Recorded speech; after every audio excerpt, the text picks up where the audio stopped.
not as boring as it is right now. Well, I'll probably be here in like 10 years and I'll be expecting a more global town because, already Novo Nordisk is expanding. It will be more multicultural. And you welcome that. Yes, of course. That's a good part.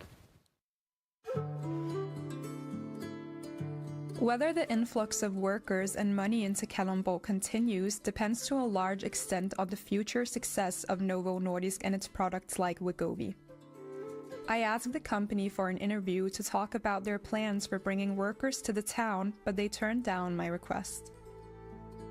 Meanwhile, the jury is still out on whether Kalundborg is going to genuinely become a boomtown for all, and how many Danes and foreigners will take the plunge and live here, as well as work here. If one thing was gonna persuade you to stay here for life, what would that be? Would it be a girl? We know the answer. What's the answer? Well, something that will introduce me more into the culture will be having a relationship with a Danish girl. And that will, of course, persuade me to stay longer. Assignment was presented by me, Hedi Namin Aziz. The producer was Bob Howard.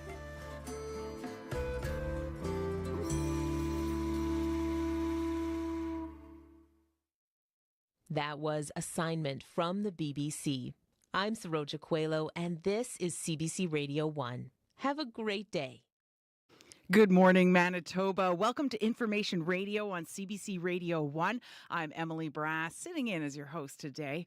In with me this morning are Corey Funk, our show director, Abby Adeyemi, our studio technician. Kevin Nipatebo is producing our CBC Manitoba YouTube channel this morning, and Heather Wells is in the newsroom with the CBC Manitoba headlines. Good morning. Well, Donald Trump's presidential win in the United States is evoking both hope and deep concern among the Ukrainian community in Manitoba. We're going to hear from one newcomer, Katerina Starakova, who says she started the day much differently than she had hoped. She worries that Trump's that rumored good relationship with Russia's president is going to come at Ukraine's expense. So we'll hear more about that.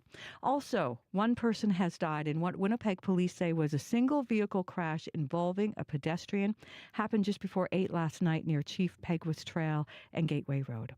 I'll be back with more Manitoba news coming up at 6:30. Thank you, Heather. You're welcome. That's Heather Wells in the CBC Manitoba newsroom. Well, coming up on today's show, we'll try to understand how a second Donald Trump presidency might affect Canada's economy. We'll take a look back on the trade landscape during his first term in office.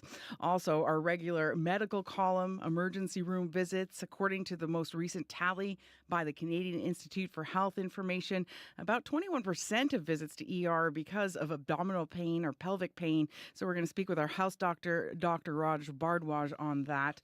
But coming up first on the show, celebrating extraordinary women and their thrilling adventures. That's the tagline for the Women's Adventure Film Tour. And we have an interview coming right up about that festival and all that's expected to happen. Taking a quick look at the forecast now for today in Winnipeg, mainly sunny, breezy, gusts up to 40 kilometers an hour, even up to 60 at times with a high of 10. Tonight, clear, breeze becoming light with a low of -3. For tomorrow, sunny, breezy in the afternoon with a high of 8. For Brandon, mainly sunny today, windy there as well, high 12. Clear tonight, breeze becoming light with a low of -4. For tomorrow, sunny and breezy with a high of 11. Thompson, snow changing to rain showers around noon and then ending becoming cloudy, 2 to 4 centimeters expected with a high of 4. Today on Q with Tom Power. Saul Rubinek, the acclaimed Canadian actor and playwright, is returning to the stage to look at one of theater's most controversial characters, Shylock. Saul joined me in the studio to talk about the play and how our show, Q, actually ended up influencing his production. And so, in an odd way, you've affected the show. That's coming up on Q, followed by Commotion with Elamine Abdel Mahmoud on CBC Radio 1, the CBC Listen app, and everywhere you get your podcasts. This is World Report. Good morning. I'm Marcia Young. U.S. President Joe Biden will address his nation later this morning. This will be his first public comments since Donald Trump and the Republicans won the race to replace him. Vice President Kamala Harris delivered her concession speech yesterday.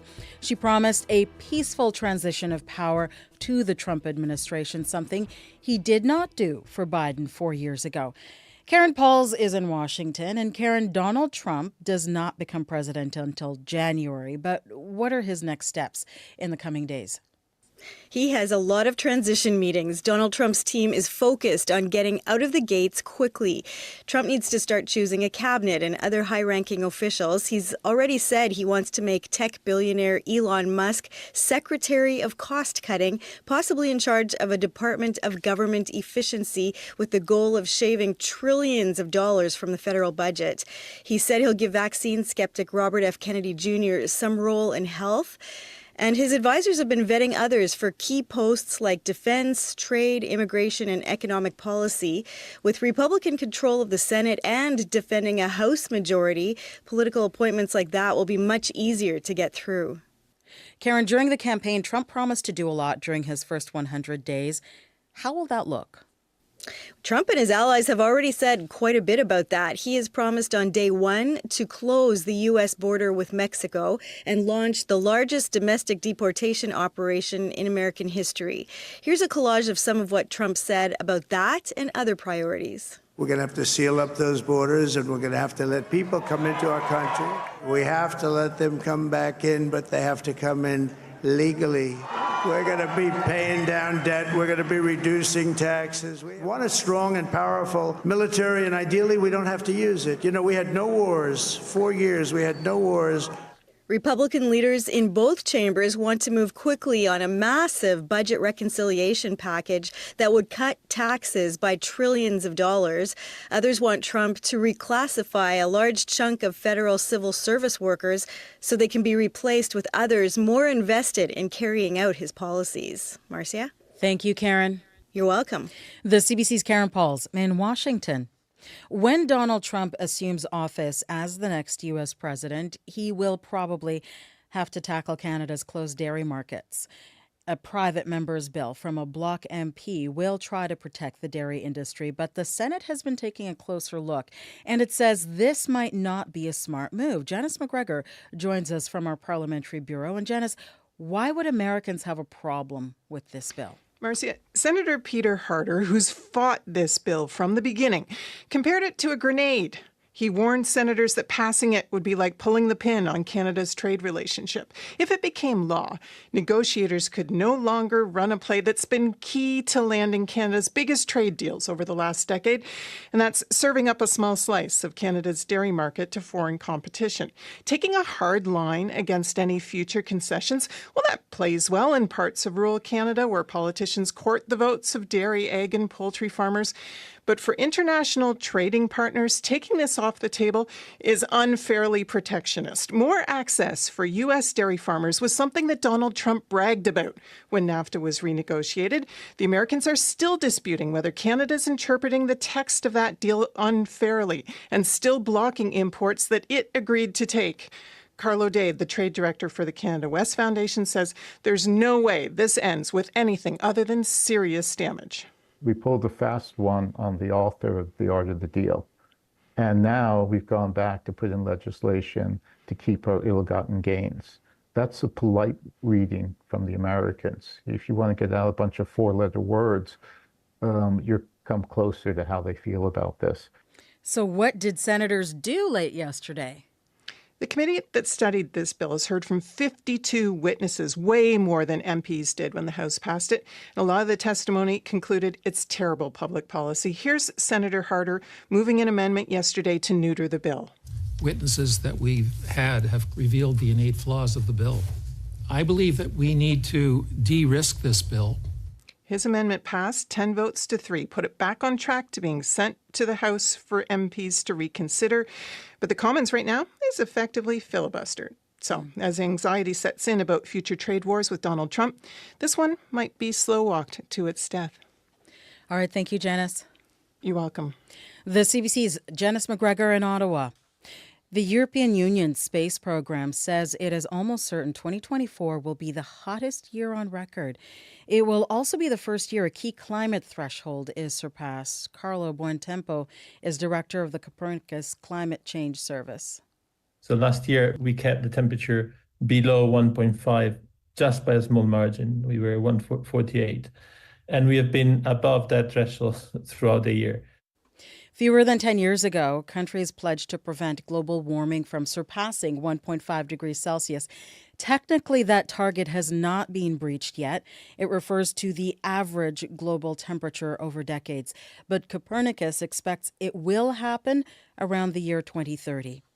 Canada is calling on China and Saudi Arabia to start paying for their carbon emissions. Both countries are some of the world's largest greenhouse gas polluters. But so far, they've been exempt from paying into an international climate fund. As David Thurton tells us, Canada will be calling for that to change at the UN's COP29 summit. It begins next week.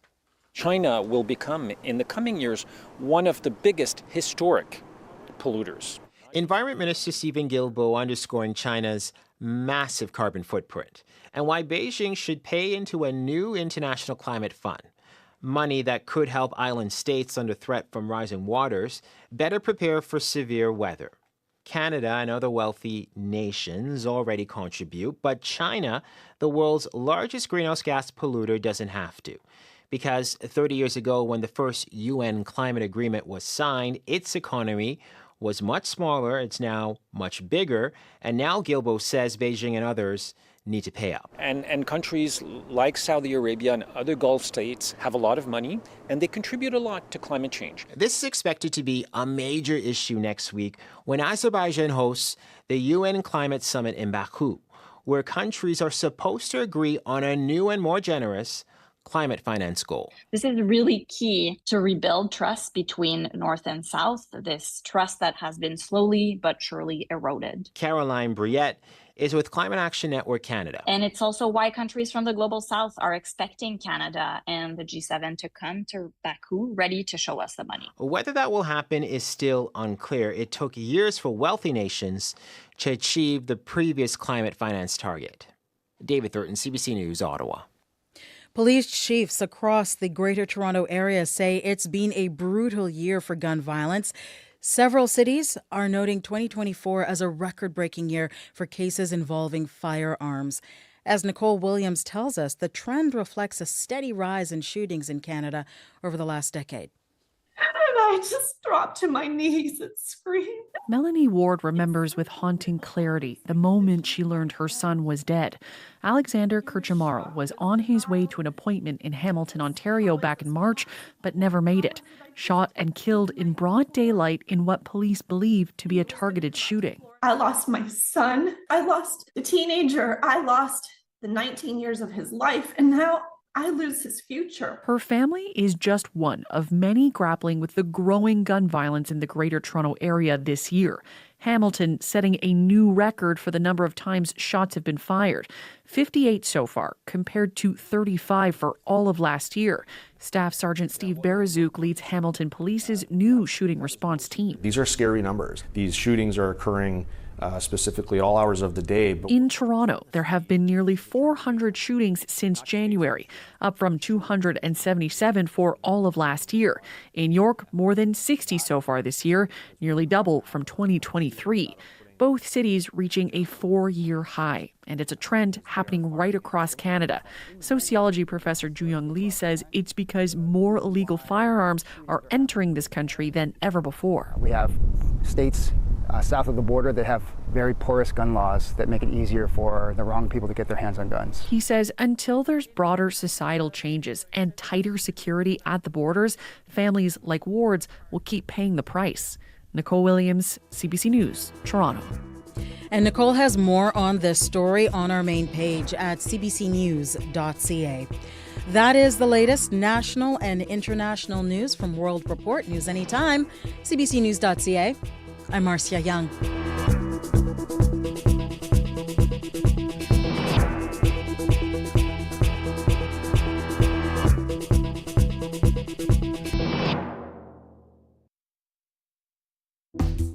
Good morning, Manitoba. You're listening to Information Radio on CBC Radio 1. I'm Emily Brass, sitting in as your host today. Here's what's coming up on the show. The story of a refugee left living out of his car after being evicted from his government-issued accommodations. We'll hear more from CBC's Lisa Shing. Tariffs, trade negotiations, and defense spending. We'll talk about those concerns as Donald Trump becomes the new U.S. president-elect. But coming up first on Information Radio, Winnipeg's hosting one stop on a tour of short films featuring women in adventure sports. Stay tuned to Information Radio here on CBC Radio 1 for more.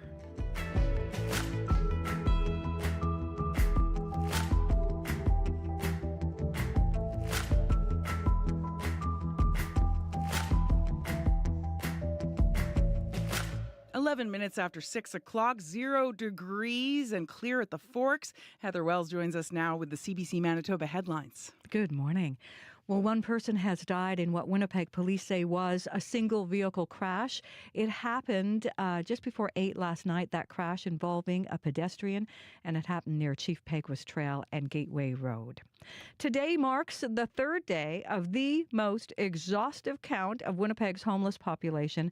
And for the first time, the street census is being conducted over 4 days instead of just one. We are going to hear from the coordinator of that street census coming up in our next local news at 6:30. Thank you, Heather. You're welcome. That's CBC's Heather Wells joining us from the newsroom. Well, joining us now from the other side of the glass is Abby Adeyemi with a look at the weather. Good morning, Abby. Good morning. Happy Junior Friday. Yes, indeed. Friday Eve. Yeah, and it's, did you look up? It's beautiful outside. Like the sky is really clear this morning, though it feels crisp.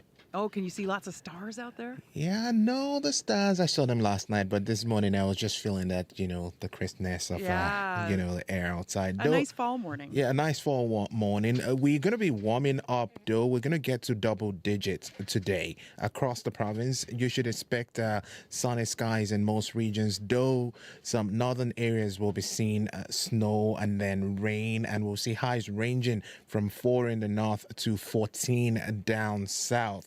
Highs, we're going to, right now, Winnipeg, 0, clear skies we're seeing out there. Today will be mainly sunny in the city. We're warming up to a high of 10 degrees. It will feel a bit, chilly this morning with the wind chill factored in. And then it's going to become breezy as the morning progresses. And then for tonight, clear skies will continue with some, the breezy conditions will be easing off as we get into the evening. Then temperatures will drop to around -3. Up north, cooler temperatures, light snow turning to rain by noon, continuing throughout the day. Thompson at 0, Churchill -3, and we're going to see sunny conditions down south. Currently, Brandon at -1, similar conditions in Gimli, Steinbach and Morris, all seeing temps around -1. Dauphin is at 3 degrees, and Dauphin would get to a high of 14 today. So the outlook actually promises to be mainly sunny with highs in the double digits for the southern regions. Still kind of warm out there for this time of year. I'll take it before the S word comes in. Thank you, Abby. Thank you. That's Abby Adeyemi. He's also our studio technician. And with him on the other side of the glass is Kevin Nipatebo, who is streaming our CBC Manitoba YouTube channel. And here in studio with me right now is Corey Funk. Welcome back from your trip to the USA. Thank you. Good to be back. We're glad to have you here. So what's going on with the road so far? So far, pretty quiet overall. Haven't heard of any major issues out there. But if you do see something going on, if you're walking, biking, driving, do give me a call. Would love to hear from you. That number, 204-788-3093.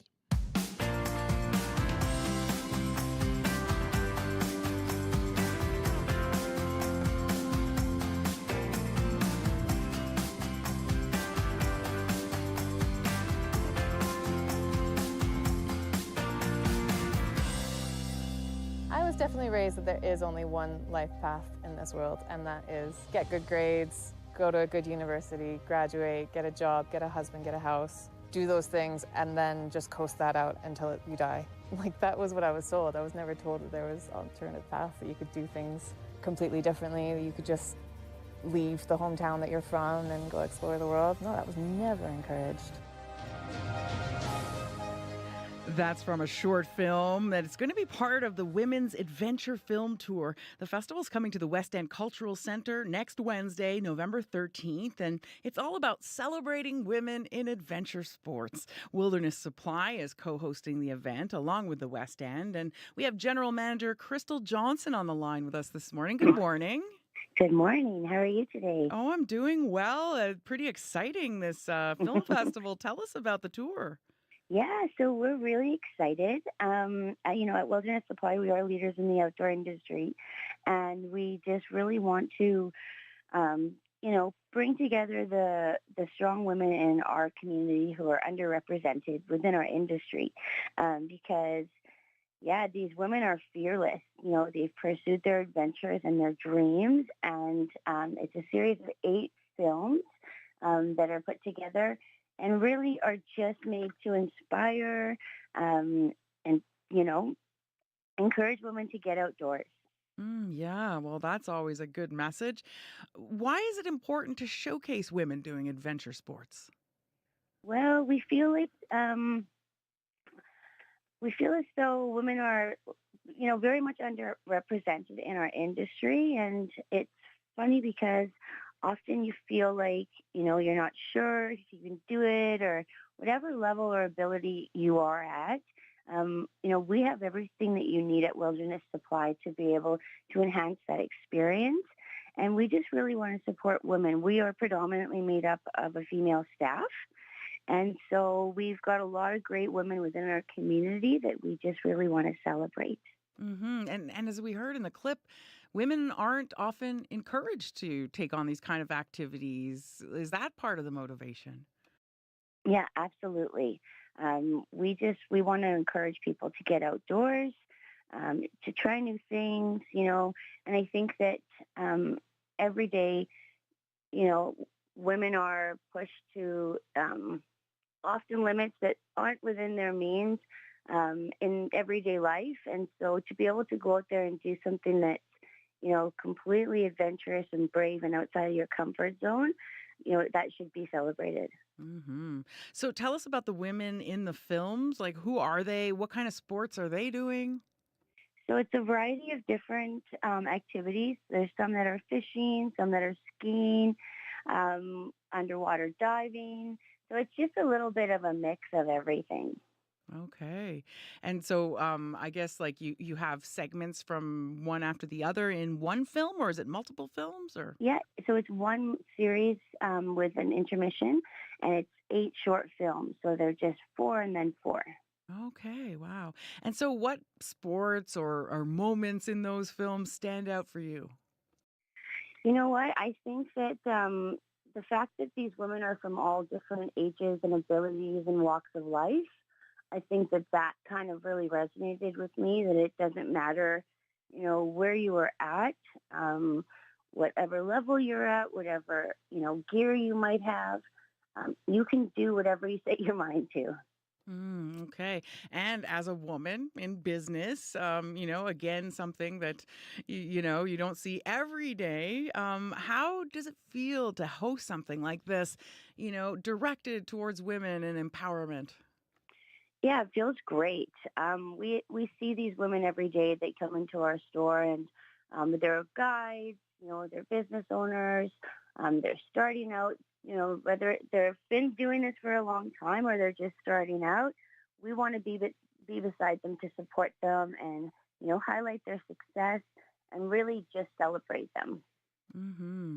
And I mean, like, what advice would you give? Because I think a lot of women will look at those things and say, oh, I wish I could do something like that. Or I wish I had the nerve to try that out. I mean, like, that's a scary moment, like you're probably used to a lot of adventure people working in the wilderness supply business. But, what about women who haven't? What would you say? You never know unless you try, right? You just got to put yourself out there, and sometimes you have to get uncomfortable to get comfortable. Okay, yeah, that's true. Find that zone. Yes, exactly. Okay, well, Crystal, nice to talk to you this morning. Thanks for joining us. Thank you so much. Have a great rest of your day. Hope to see you at the film festival. Thank you. The Women's Adventure Film Tour is happening next Wednesday at the West End Cultural Center. It's open for all ages. The doors open at 7 and the films start at 8. Breaking this hour, CBC News brings you all the local, national, and international news you need to make sense of your world. I've ripped up the supply and confidence agreement. Now's your chance to enjoy a free preview of Canada's source for breaking and live news. The air raid sirens went off. Find out why more Canadians choose CBC News Network over any other Canadian news channel. The CBC News Network free preview. On now. It's 6:20. You're listening to Information Radio on CBC Radio 1. I'm Emily Brass, in for Marcy Marcusa, and it's going to be mainly sunny today. There's going to be some pretty significant wind gusts, though, up to 60 kilometers an hour this morning, going up to a high of 10, so that warm fall trend is continuing. Tonight, clear. The wind will become light in the evening with a low of -3, and for tomorrow, Friday, sunny and breezy in the afternoon with a high of 8. Corey Funk joins us now with an update on the traffic. Yeah, got a call from Jeff with a G. He said this might be an issue that potentially gets in people's way this morning. So northbound and southbound McPhillips at Pacific. Northbound is just down to 1 lane because of construction right now, and southbound McPhillips is down to 2 lanes. So it might get a little bit bottlenecky right in that area of McPhillips. So just heads up there. But if you see anything else going on out there, be like Jeff. Give me a call, 204-788-3093. I saw something on the way in. What's that? As you're coming up into downtown. I guess it's on Smith because, you know, when you come off of Donald on the bridge there.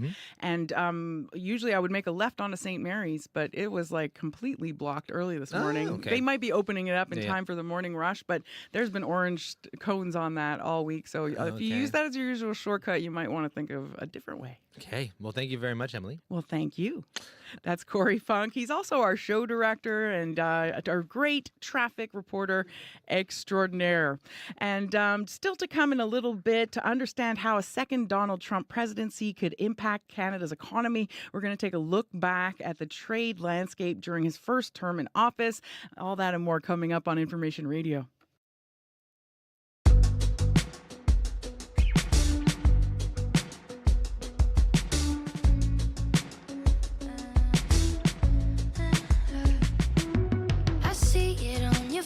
And on your mind, you see the cracks in the ice. With my hand to hold, I'm the first to know. You're gripping on the waist of other times. Try to make it suffice, to make it tangible. It's impossible.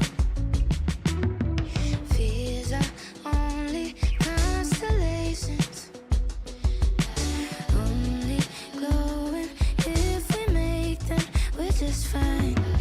If it's any consolation, you're my favorite. It's you and I. You gotta know that, right? Isn't it obvious? You know that we got enough. Isn't it obvious that I'm sure? Isn't it obvious? You know that we got enough. Isn't it obvious? I'm all yours, all yours. My picture in your wallet on display, but it's never the same as being close to you. I wanna be close to you, be close to you. It's hard to feel you when you're far away, but you make it okay. 'Cause if I'm loving you, I can never lose. Fears are only false creations, just as vibrant as we paint them.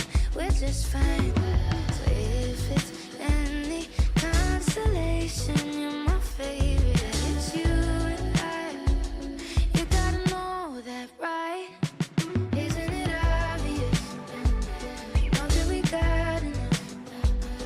Isn't it obvious that I'm sure?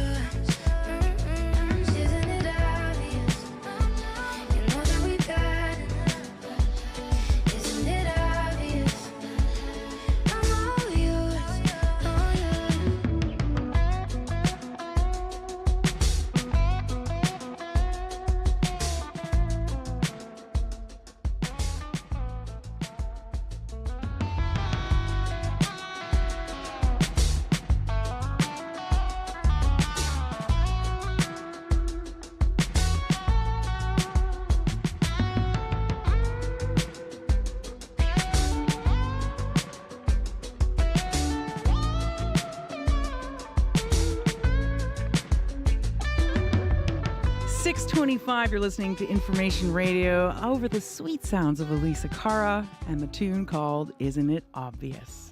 Well, November is Financial Literacy Month, and hosted by the Financial Consumer Agency of Canada, the theme this year is Money on Your Mind. And I think it is on the mind of a lot of Manitobans.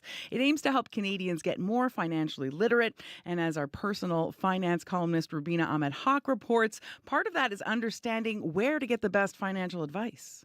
Experts say speaking to a financial advisor is smart when getting financial advice. But with so much choice, how can everyday Canadians find the right professional to speak to? Ultimately, a lot of people are selling products with a little bit of advice mixed in. Hopefully, they're looking out for your best interest, but not necessarily. Jason Heath is an advice-only financial planner at Objective Financial Partners.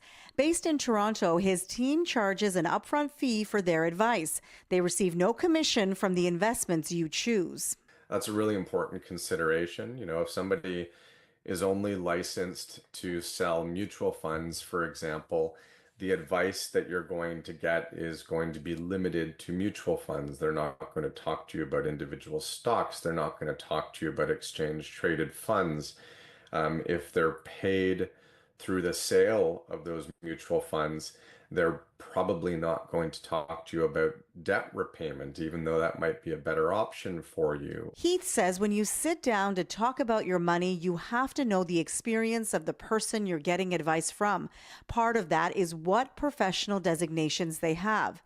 Investment products often have fees associated with them called management expense ratios, or MERs. They tell investors how much this investment is costing them. But Heath suggests when choosing investments with your advisor, you should go beyond asking about the fees.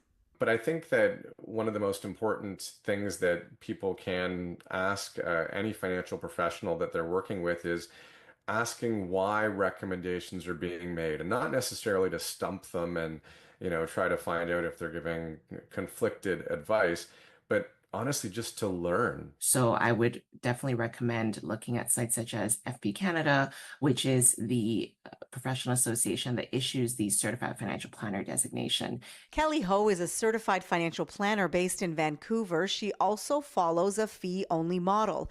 Unlike advisors who work for specific financial institutions, she says her team is not limited to selling investments that benefit a company.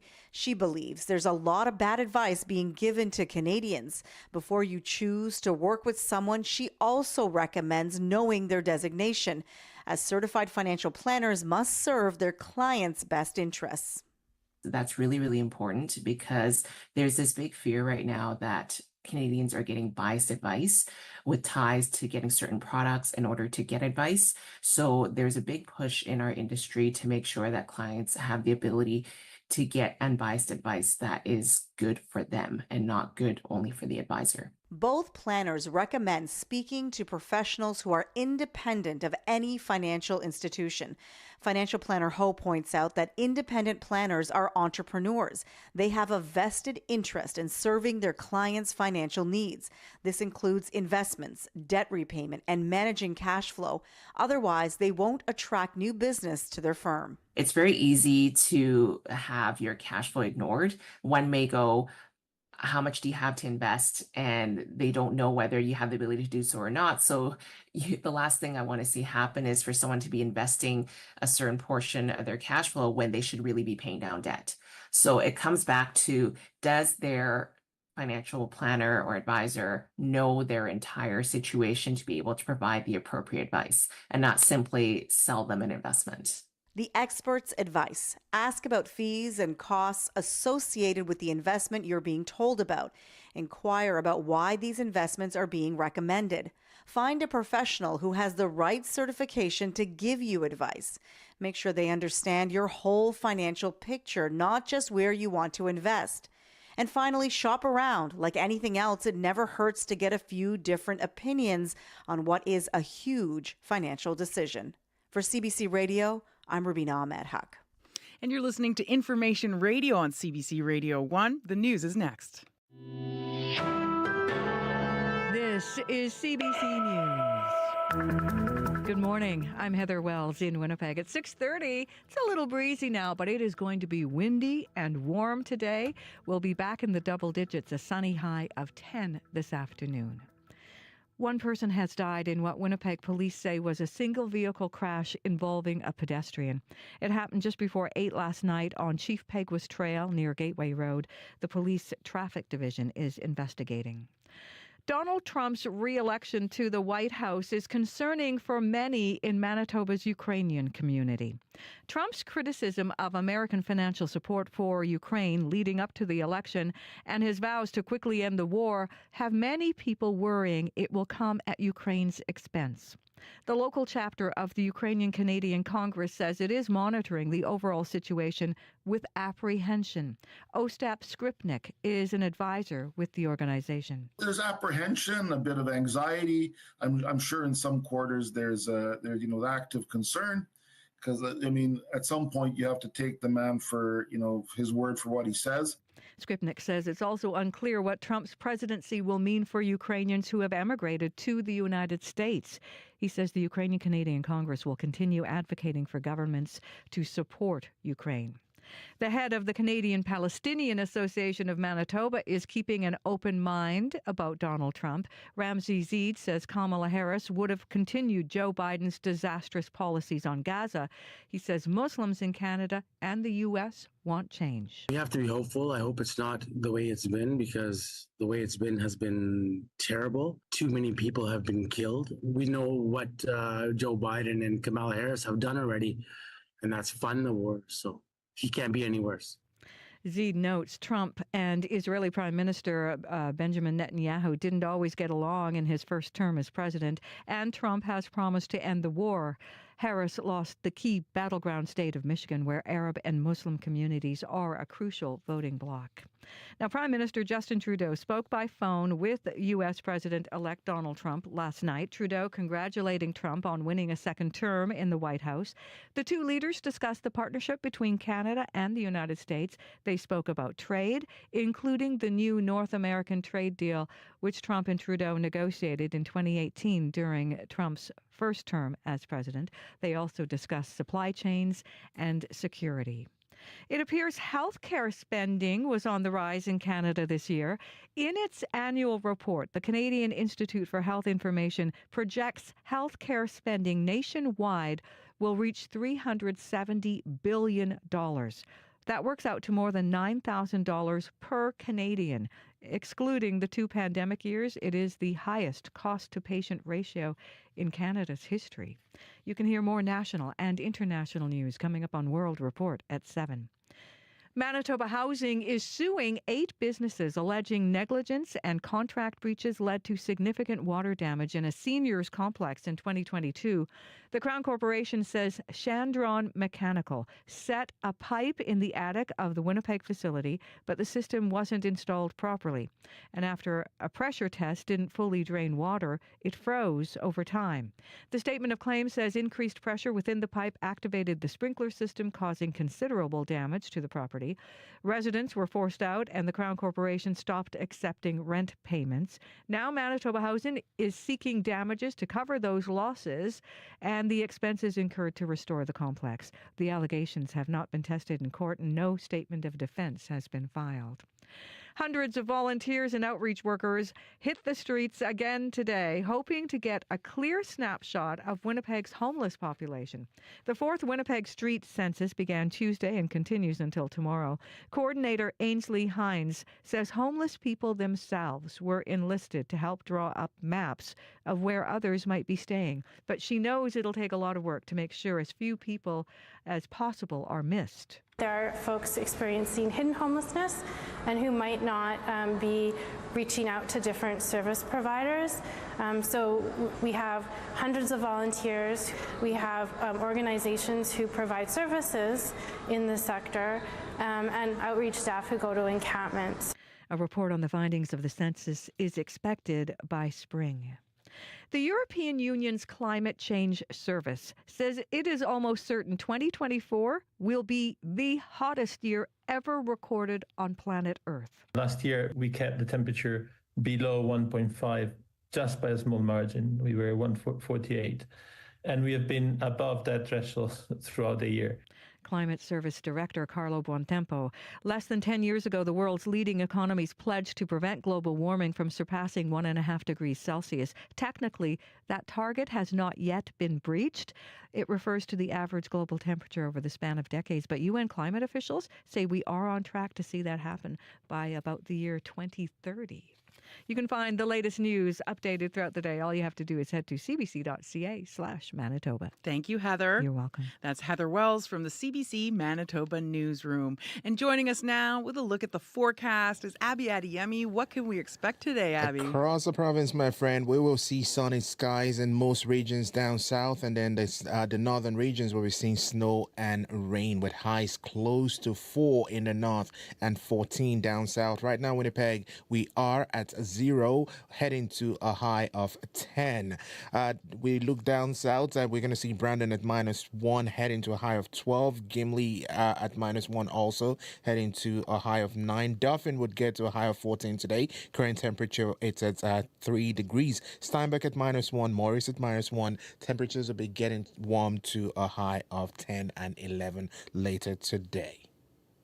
Thank you, Abby. Thank you. That's CBC's Abby Adeyemi, and Corey Funk joins us now with a look at the roads. Yeah, really no major issues out there, but I did get a call from Jeff with a G who said northbound, southbound McPhillips at Pacific.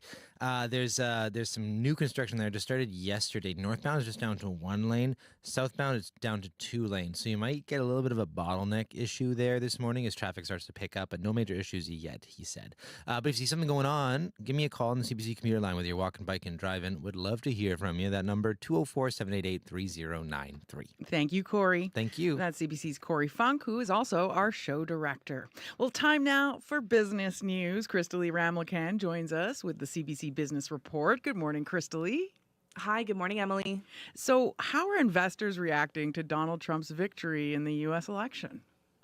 Well, there was strong market reaction. U.S. stocks soared. The Dow jumped more than 1,500 points, its biggest gain in 2 years. And there was also a record high for the S&P 500. And here in Canada, stocks also enjoyed a post-election rally. Life insurance stocks and banks with large U.S. operations, such as TD and the Bank of Montreal, led the way. And energy stocks increased as the price of crude oil went higher. And pipeline operators, which could benefit from easing regulations, also posted strong gains. But the Canadian market has considerable exposure to commodities and interest rates, which tempered enthusiasm in sectors that produce gold and copper or stocks that pay heavy dividends. So Trump's enthusiasm for tariffs and lower taxes could increase inflation and government deficits. So Canadian investors are now gauging the impact of possible stiff tariffs, restricted trade, and looser financial regulations. Here's Barry Schwartz, who is the Chief Financial Officer at Baskin Wealth Management. And there's definitely going to be winners and losers here. We have no idea how these proposed tariffs will play out and how that will impact China or Canada. And we're seeing right now the losers, companies that are suffering, are companies that import a lot of their goods from China for resale. They're suffering. They'll have to pivot their businesses if indeed Trump is going to go through with tariffs. And that's going to impact Canada as well. Canadian manufacturers are not going to be in a good space if Trump is going to slap on tariffs across the board. So there is uncertainty on how far Trump will go in using tariffs, especially with the Canada-United States-Mexico agreement up for review in 2026. Okay, so now back to up north of the border. A Bank of Canada official is warning against playing with mortgage rules to make housing more affordable. What are the details on that? Yeah, so the central bank's senior deputy governor, Carolyn Rogers, says improving housing affordability requires reaching a balance between supply and demand, which she says will take time. So the federal government recently announced it will increase the maximum amortization period for first-time homebuyers and buyers of new builds from 25 years to 30 years to help more people enter the housing market.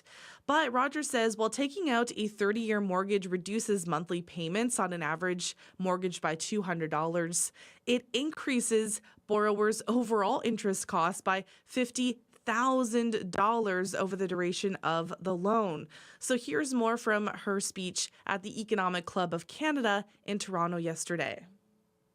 In the meantime, leaning too much on measures that reduce the short-term cost of financing could have long-term impacts on the financial health of households, the mortgage market, and our economy.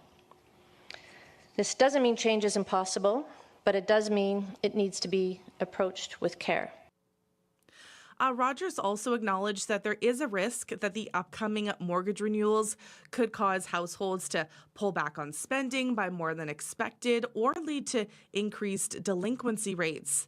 But she says the Bank of Canada is forecasting that households will continue to adjust their savings and spending patterns to absorb the impact of higher mortgage payments.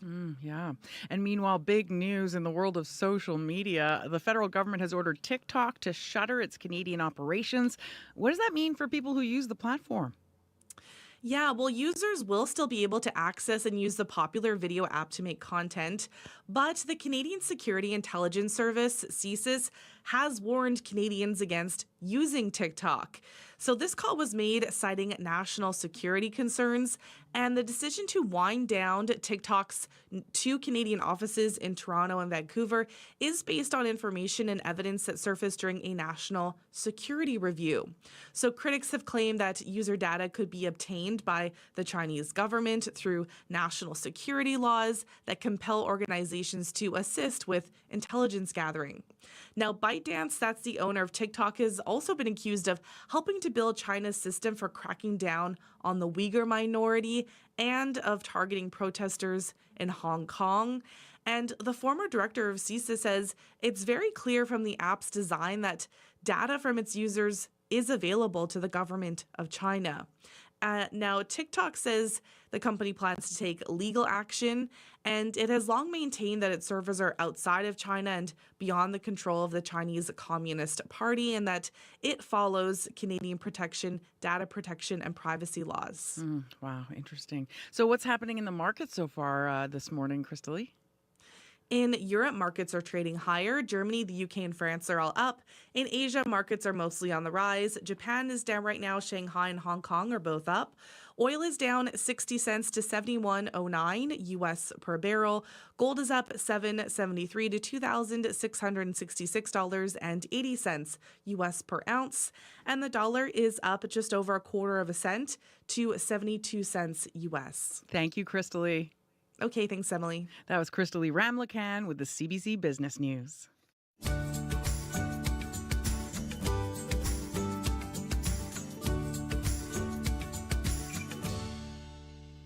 Good morning. It's 6:43. You're listening to Information Radio on CBC Radio 1, 89.3 FM and 990 AM in Winnipeg. Also heard around the world on the CBC Listen app and on our CBC Manitoba YouTube channel. I'm Emily Brass. Well, Donald Trump is the U.S. president-elect, and as a close neighbor, Canada must now buckle in for an altered North American trade landscape. For his economic insight into the next 4 years, we've reached Asa McKercher. He's the Hudson Research Chair in Canada-U.S. Relations and an associate professor in public policy and governance at St. Francis Xavier University. Good morning. Good morning. So looking back, how would you characterize the trade relationship between U.S. and Canada under Trump's first term, which was just a few years ago? Say there were a lot of ups and downs. So, listeners might recall when Mr. Trump came into office in 2017, he wanted to rip up the NAFTA agreement, the North American Free Trade Agreement. Some of his advisors talked him back from doing that, but he did then renegotiate that agreement. And so there was kind of tough lobbying efforts, kind of outreach efforts by the Trudeau government, by Canadian diplomatic staff. The leader of the opposition, the Conservative, Mr. Andrew Scheer at the time, got involved in that effort, as did provincial premiers, members of the business, the leaders of various businesses. And the end result, of course, was the Canada-U.S.-Mexico Free Trade Agreement. So, a happy story, I guess. But along the way, there were, lots of of downs, lots of moments of tension. We might remember some of the Twitter tirades that Mr. Trump directed against Canada and against Mr. Trudeau in particular. And of course, listeners might recall that Mr. Trump,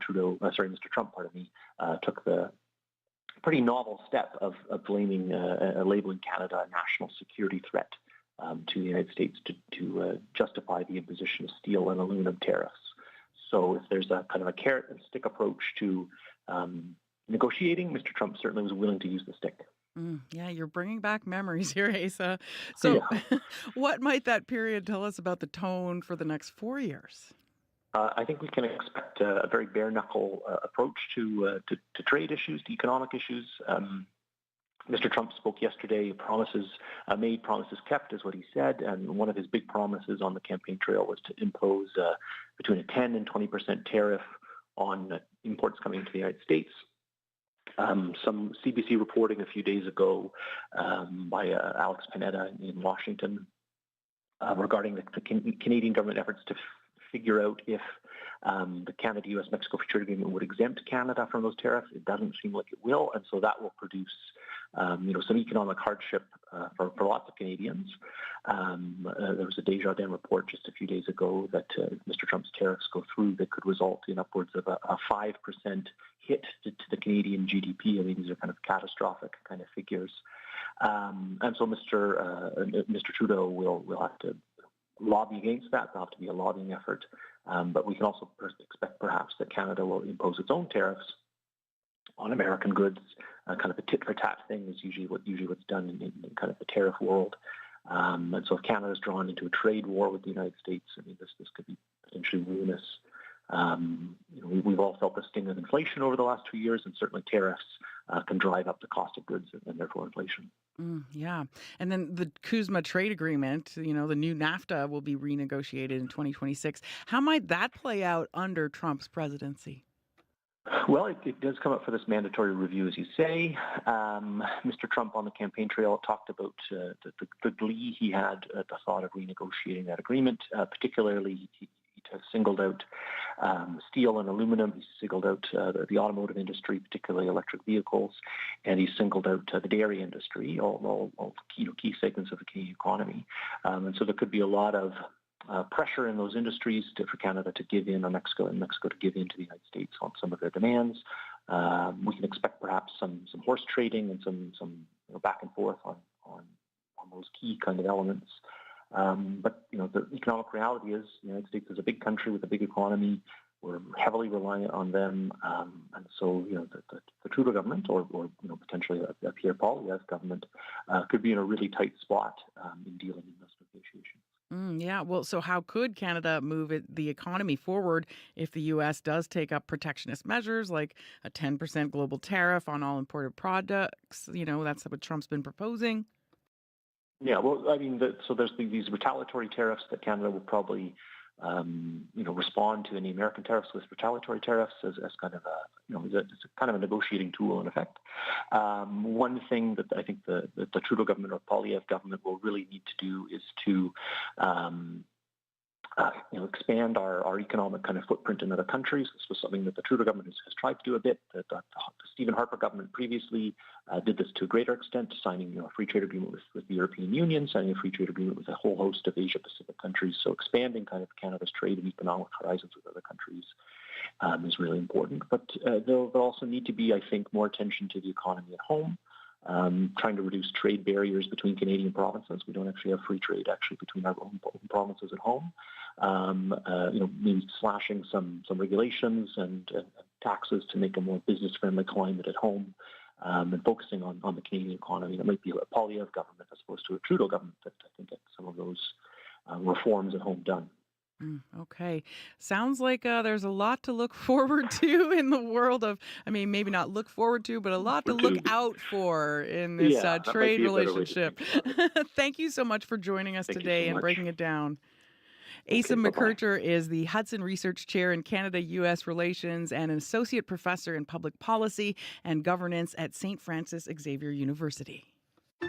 We carry a world of information in our pockets because we want to know. Breaking news that shapes our world. Staying on top of stories around the globe. and connected close to home. It's news you can trust, delivered when you want and where you want on Canada's News app. Now with CBC Radio 1, local and live. Download the CBC News app for free. 10 minutes before 7 o'clock, you're listening to Information Radio on CBC Radio 1. I'm Emily Brass. Well, housing options are limited for many Canadians, and refugees living in government-run hotels are especially vulnerable. In some cases, Immigration, Refugee and Citizenship Canada only has to give them 3 days for a notice of eviction, which has left some with nowhere to go but the streets. CBC's Lisa Shing brings us that story this morning. Good morning, Lisa. Morning, Emily. So I heard you met a man living in his car. What happened to him? Yeah, he came from North Africa 2.5 years ago through Roxham Road, that unofficial border crossing in Quebec that's since closed, and had been living in a government-funded hotel since then while waiting on a hearing for his refugee claim. So all of this started after a dispute with his roommate. He brought this to hotel immigration officials, and eventually, after some back and forth, he was handed an eviction notice saying he had 3 days to leave. And that really stood out. 3 days to find a new place. And since then, he has been living in his car in parking lots around the Greater Toronto area. Just a note, we've altered his voice and we're not identifying him because he's afraid he'll be sent back to his country where he fears for his safety. This is what he says about his experience living in the streets in his car. Yeah, it's very difficult. And the cold is coming. It's very cold at night. And sometimes I don't have a place to go to the washroom to change my clothes. So some context here and a bit of a reminder.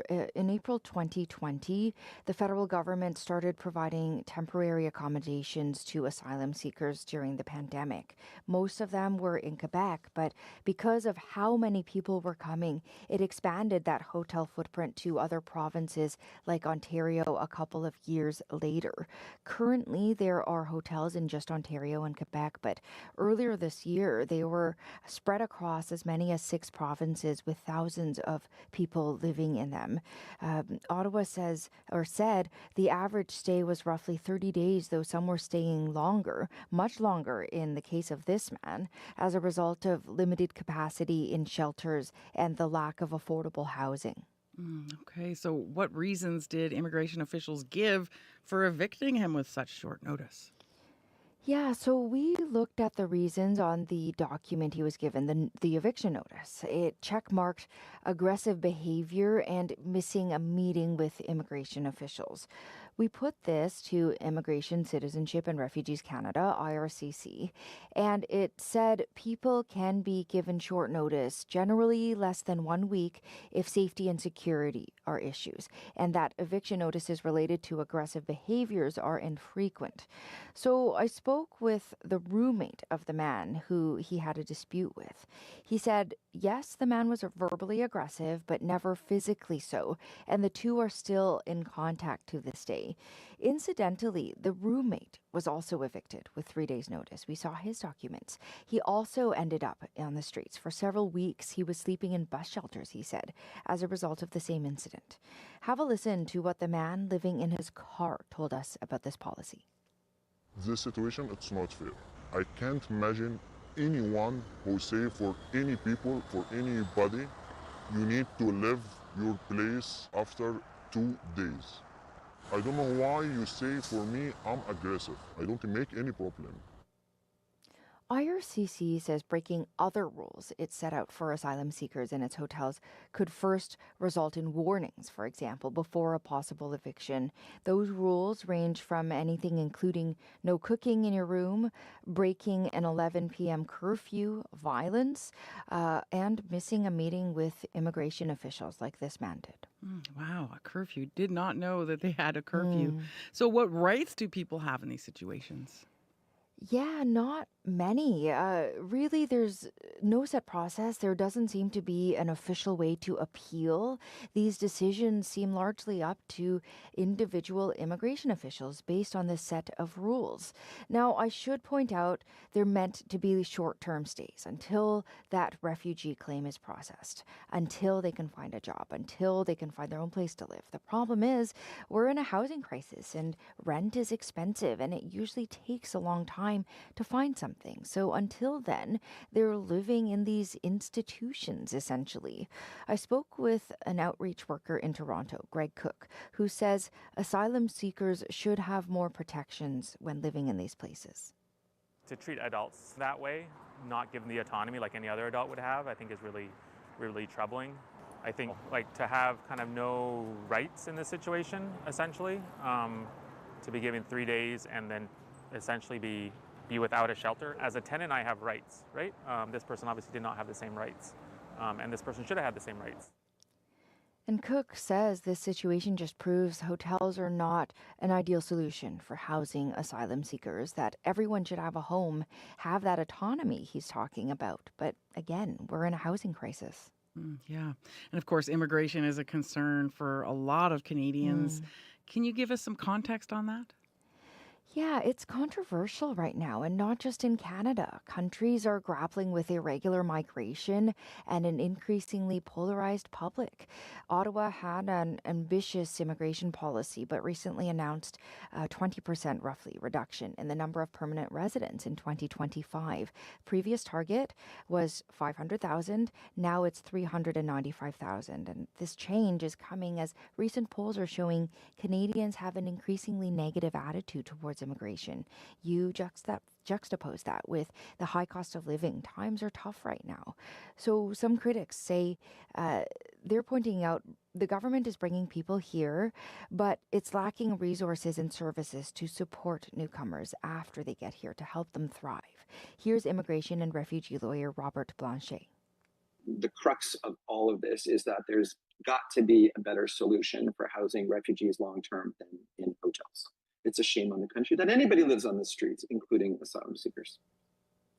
So meanwhile, this man, he actually just moved into a place a few days ago with the help of someone in his community. And when I asked him, when he was still living in his car, whether he would ever tell his family back home about his time on the streets, and he said, absolutely not. He could never tell his parents. He could never tell his wife. His children could never find out because it would be too painful for them. Oh, wow. Such an impact on individuals with this. Thank you so much for the story, Lisa. You're welcome. Lisa Shing is a national reporter for CBC News. Just a few minutes before 7 o'clock, and Heather Wells joins us now with the headlines. Good morning. Well, a Manitoba advocate fears Donald Trump's re-election will fuel racism and xenophobia in Canada. Dio Marcelino at Migrante Manitoba worries Trump's policies will lead to a violation of migrant rights in America and cause damage north of the border. And one person has died in what Winnipeg police say was a single-vehicle crash involving a pedestrian. It happened just before 8 last night near Chief Peguis Trail and Gateway Road. I'll be back with more Manitoba news coming up at 7:30. Thank you, Heather. You're welcome. That's CBC's Heather Wells. It's 0 degrees and clear right now at the Forks. It's going to be mainly sunny today in Winnipeg and breezy with some gusts up to 60 kilometers an hour this morning, a high of 10. Clear tonight, the wind becoming light this evening with a low of -3. And sunny tomorrow, becoming breezy in the afternoon with a high of 8.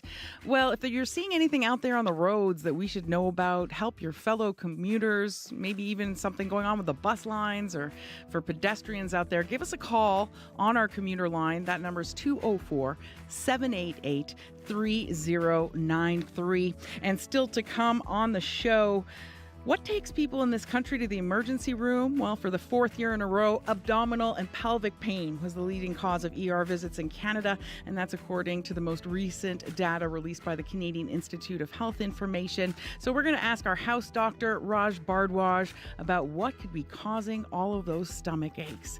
Stick around. You're listening to Information Radio on CBC Radio 1, 89.3 FM and 990 AM. Around the world on the Listen app.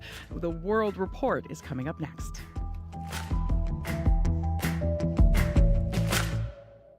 on The Current. And he's going to help make America healthy again. As Donald Trump heads back to the Oval Office, he is bringing many powerful men with him, from Elon Musk to Robert F. Kennedy Jr. and beyond. The historian Jill Lepore on America's new power structure and how they'll change that country, coming up on The Current. The Current with Matt Galloway. This morning at 8:37, 9:07 in Newfoundland, and on the CBC Listen app. This is World Report. Good morning. I'm Marcia Young. China is the latest country to congratulate Donald Trump for his victory in the U.S. presidential election. 11月7号 国家主席习近平致电唐纳德·特朗普。 State television reports President Xi Jinping expects China and the U.S. will engage in a win-win cooperation. But the world's two biggest economies have not always been on such terms, more often being competitors rather than partners. The CBC's Lisa Shing has more on how another Trump presidency could affect China-U.S. relations. In Beijing, residents say the rivalry between China and the United States will continue under Donald Trump. He does what he says this woman. But we have to pay more attention to the impact of Trump's election on our country's trade. Trump has threatened tariffs as high as 60% on all Chinese-made products, the possibility of a trade war rattling Beijing, though it kept its public statement diplomatic. We handle our relations with the U.S. with mutual respect, peaceful coexistence, and win-win cooperation, said Foreign Ministry spokesperson Mao Ning.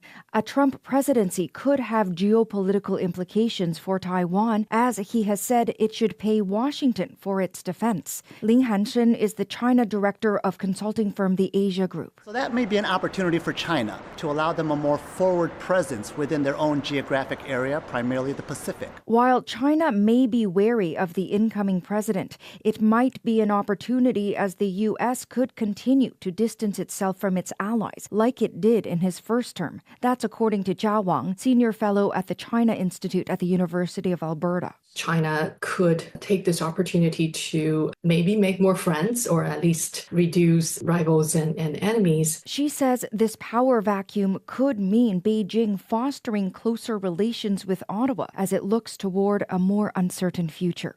Lisa Shing, CBC News, Toronto.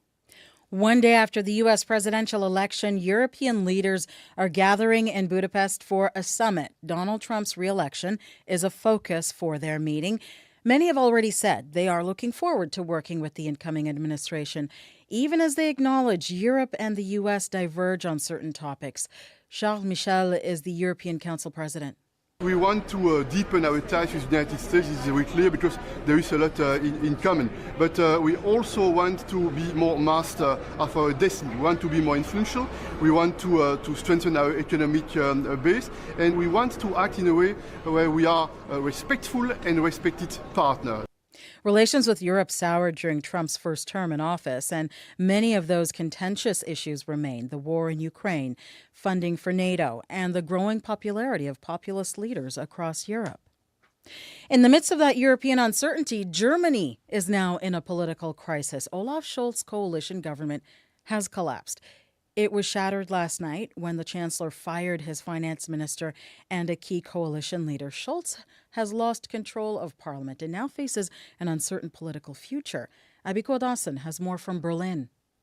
An incomprehensible ego, irresponsible and not worthy of trust. German Chancellor Olaf Scholz took aim at the man he fired on Wednesday evening, his finance minister, Christian Lindner. Scholz said the last straw came when Lindner agreed to the federal budget before withdrawing support last night. That dismissal has sent Berlin into a tailspin because Lindner leads the FDP, a party in Scholz's coalition government. Peter Altmaier was an advisor to former Chancellor Angela Merkel. Coalition government collapsed yesterday night in a moment where Europe is facing its biggest challenge. Scholz insists he can remain chancellor until the new year by working with other parties to pass crucial legislation. But this morning, the opposition leader Friedrich Merz tossed cold water on that plan.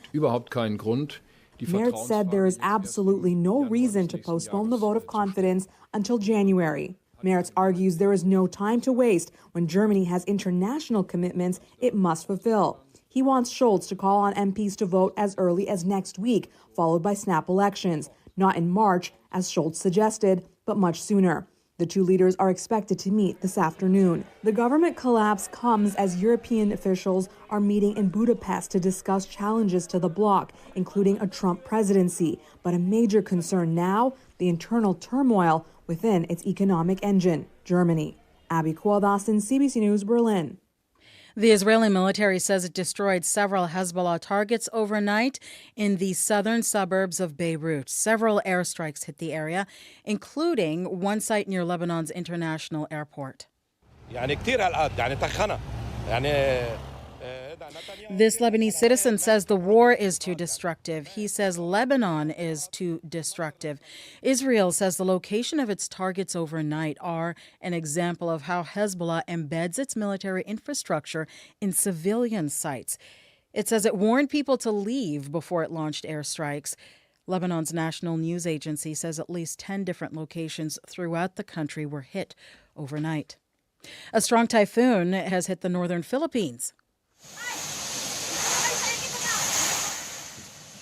People take shelter as high winds and rain hit their community this morning. Typhoon Yinxing is the 13th major storm to pass through the country. About 160,000 villagers were told once again to leave today and go to one of the emergency shelters set up by disaster response teams. The government has soldiers on standby to help. About 20 tropical storms hit the Philippines each year on average, bringing heavy rain, strong winds, and landslides. Europe's Climate Change Service says 2024 will almost certainly be the hottest year on record. It will also be the first year the global temperature rose more than 1.5 degrees compared to the pre-industrial average. As Crystal Mansing reports, that crosses a red line agreed to in the Paris Climate Accord. We were bound to see a calendar year above 1.5. We were expecting this to happen. But Carlos Buentempo, director of Copernicus Climate Change Service, says scientists didn't know when it would happen. It came sooner than some forecast models. The atmosphere, unfortunately, reacts to the concentration of greenhouse gases, not to our pledges or our desire. Scientists found global temperatures for the past 12 months were 1.62 degrees Celsius higher than those recorded at the start of the Industrial Revolution. 1.5 is the marker agreed to by world leaders who signed on to the Paris Climate Accord, a benchmark limit to protect the planet and human health. Well, in a way, we're starting to see what begins to happen already with the extreme floods that we saw just over the last few days, the wildfires we saw over the summer. Emily Shuckbra is a professor of environmental data sciences and director at Cambridge Zero. As you increase the warming, every increment of a degree, you increase the risk of those sorts of extreme weather events affecting communities around the world. Data that will be front and center next week as world leaders gather for the 29th United Nations Climate Conference in Azerbaijan. Crystal Gamansing, CBC News, London. The Canadian government is ordering TikTok to leave this country, but as Anis Hadari tells us, you will still be able to use the app. It's just the company's offices that are being closed.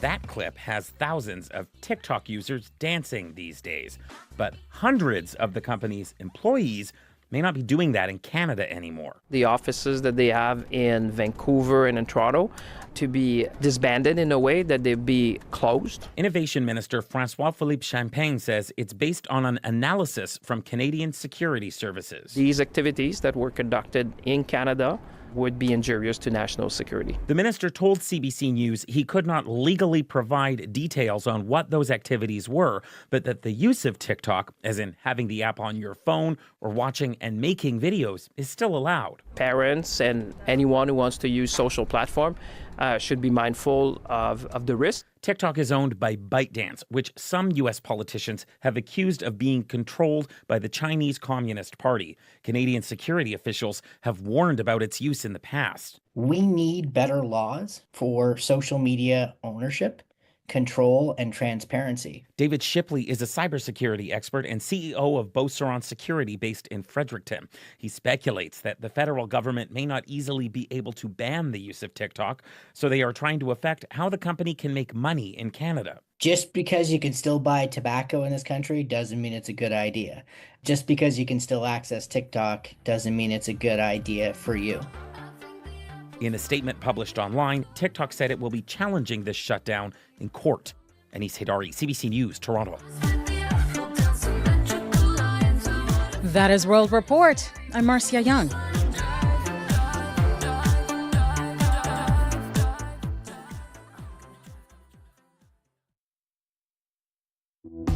Good morning, Manitoba. You're listening to Information Radio on CBC Radio 1. I'm Emily Brass, sitting in as host today. Here's what's coming up on the show. Donald Trump will become the 47th president of the United States, and that's left many in the Ukrainian community feeling uncertain about what this means for the ongoing war. We'll hear from a local Ukrainian woman about how she feels. That's coming up at 7:50. CBC community reporter Shanley Vidal drops in on a choir practice that is specializing in singing all things geeky. We're talking Lord of the Rings, we're talking Star Wars. You're going to want to stick around and hear that. But first, our regular medical column, emergency room visits, and the most recent tally by the Canadian Institute for Health that says about 21% of those visits to the ER are because of abdominal pain or pelvic pain. We'll talk to our house doctor, Raj Bardwaj. 11 minutes after 7 o'clock, 0 degrees and clear right now at the Forks. Heather Wells has the headlines. Good morning. Well, a Manitoba advocate fears Donald Trump's re-election is going to fuel racism and xenophobia in Canada.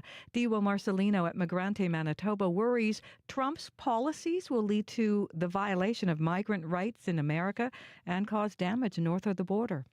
Today marks the third day of the most exhaustive count of Winnipeg's homeless population. For the first time, the street census is being conducted over 4 days instead of just one. We're going to hear from the coordinator who says one of the goals this year is to do a better job counting newcomers who are experiencing homelessness. We'll hear that coming up in our next local news at 7:30. Thank you, Heather. You're welcome. That's Heather Wells from the CBC Manitoba Newsroom. And joining us now from in studio is Abby Adeyemi with a look at the forecast. What's going on today, Abby? Yeah, across the province, we're seeing light snow up north, and sunny skies will be the main focus for the southern regions, though it feels cooler this morning in most of the region with the wind chills in the minus range. We'll see highs between 9 to 14 today. Now, that's depending on the region with some breezy conditions. Right now, Winnipeg, we are at 0, mainly sunny day in the forecast. We will warm up to a high of 10, though this morning it's going to be feeling a bit cool as you start your day with the wind chill factored in. The breeze will peak up, becoming breezy as you get into the morning, but it will gradually warm up through the day. The skies will stay clear. The breeze will ease off once you get into the evening, and we'll see temperatures dropping to around -3. Up north, we're seeing cooler temperatures. Thompson at 0, Churchill at -3. Both regions are seeing light snow at this time, and down south we're seeing Brandon at -1, Dauphin 4, Gimli 0, Morris 0, Steinbach -1, and Winnipeg we are currently at 0, heading to a high of 10. It's going to be shaping up to be a mainly sunny day across the southern region, so get out and enjoy some sunshine. Yeah, another pleasant temperature, nice weather for walking. Thank you, Abby. Thank you. That's Abby Adeyemi. He's also our studio technician. And with him on the other side of the glass is Kevin Nipatebo, who is producing our CBC Manitoba YouTube channel. And joining me right now is Corey Funk, who has a look at the roads. What's going on out there? So here in the city, no major issues to let you know about, but I know Abby was mentioning a little bit of snow, and that is having a bit of an impact on the highways in northern Manitoba. Around Thompson, all the highways there, so I'm talking number 6, 280, 391, those are all being reported right now on Manitoba 501 as partly covered. So still passable, but maybe a little bit slippery in parts. But if you actually head further, kind of northeast from Thompson on the 280, once you kind of between Split Lake and through Gillam all the way to Sundance, it's actually being reported as covered with reduced visibility right now. So if you're making your way to Gillam today, just heads up, you may hit some potentially dangerous highway conditions there. But if you see anything else going on, give me a call on the CBC commuter line. That number 204-788-3093.